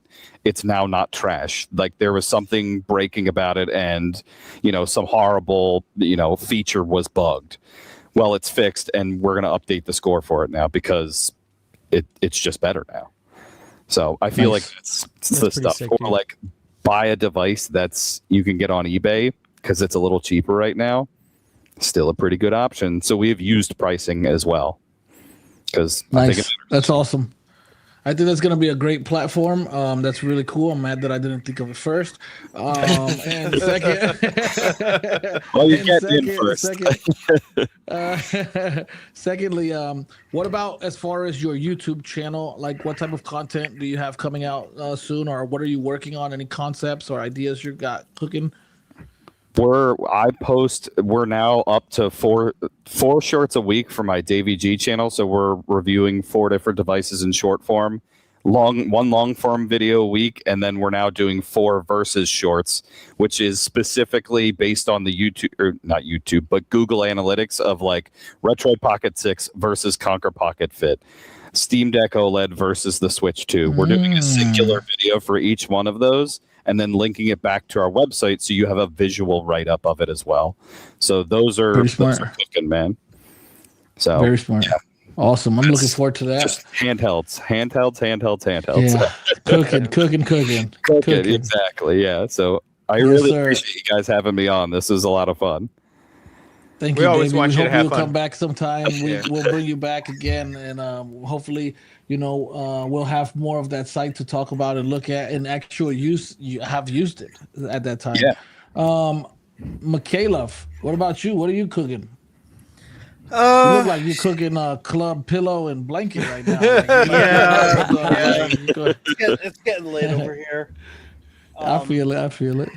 So I've got some Claw content coming. I've got a Nova review, and then a couple more handheld reviews. I want to hopefully get to a couple of hardware mod videos I'm working on, but that's going to be down the line. But okay. I'm working on a lot of stuff. Definitely keep an eye on. So in the closer future, we're looking at Claw and Nova coming up. Mm-hmm. That's what we're looking Are we gonna at. get some cool? Are we gonna get some funny intros? Nefarious is on vacation right now, so we'll probably. Man. And I'm going on vacation next week, so I think we're gonna cook something up for the Nova, but it's gonna take a minute. Dude, get us that game release video, that Mew story. That's gold, man. That would be a good video. Yeah. You think? Yeah, that would be good. I think so. Yeah, I think that would be good. Unique story. Yeah, especially if you dress up like the same kid you were at Toys R Us. You gotta have the Toys R Us shirt. Hopefully, Nefarious is the employee. He was the coworker. He was the coworker. Yeah. But you make Nefarious the coworker in the skit. Oh my god, dude! I hope that guy comes across your video and is like, "Hey, that was me," and he gives you a long 9-paragraph comment. Still telling you off about why he was right. Yeah, but George, what about you, George? Have him do it in one breath. I don't even remember that guy's name. It wasn't even he didn't even go by his actual name. It was one of those kids that just had a weird everybody called him a nickname like Donnie or Dummy or whatever it was. I don't even know. You called him Dummy. Donnie, Dummy, douchebag, whatever. George, what about you? What you cooking, George? Man, so I guess now we're gonna start cranking some stuff out for this. But as I mentioned in that little short, I am relegating myself to having this be my daily and personal handheld for everything. So if I'm not testing on this, I'm going to be playing most of my games on this, and let's see how this works out, because this is my first time actually using an Android device since getting into retro gaming and emulation in general on Android hardware. So we'll see how this turns out. Maybe I will transition fully to Android after this. Who knows? Oh, yeah. But we'll see what happens. Come to our side. Welcome to the dark side. Yeah, it's good. Well, for the record, I was a huge Galaxy Note guy, and I quit that after the whole catching on fire thing started happening. And I had to send mine back in a bomb-proof box. Dude, terrible. That's wild. Terrible. Great. But we'll see what happens. That's wild. Lee, what about you? I've just been recording a lot of content. I'm gonna be dropping short content, like 10-minute videos on configs for Game Native for games. I've been bouncing back and forth between I need you. Snapdragon and Dimensity devices. Just recording everything is taking a lot of time. And then trying to get the best configuration. We need this content though. Frame Dude. rate. We're starving for the game native content. I desperately need it. Yeah, I've been trying for Dimensity a lot. It's still tough. It's still very rigid. But I'm trying to get the best FPS for every game that I'm putting it on there, so that you guys can just plug in the settings and play. Was Googling that last night.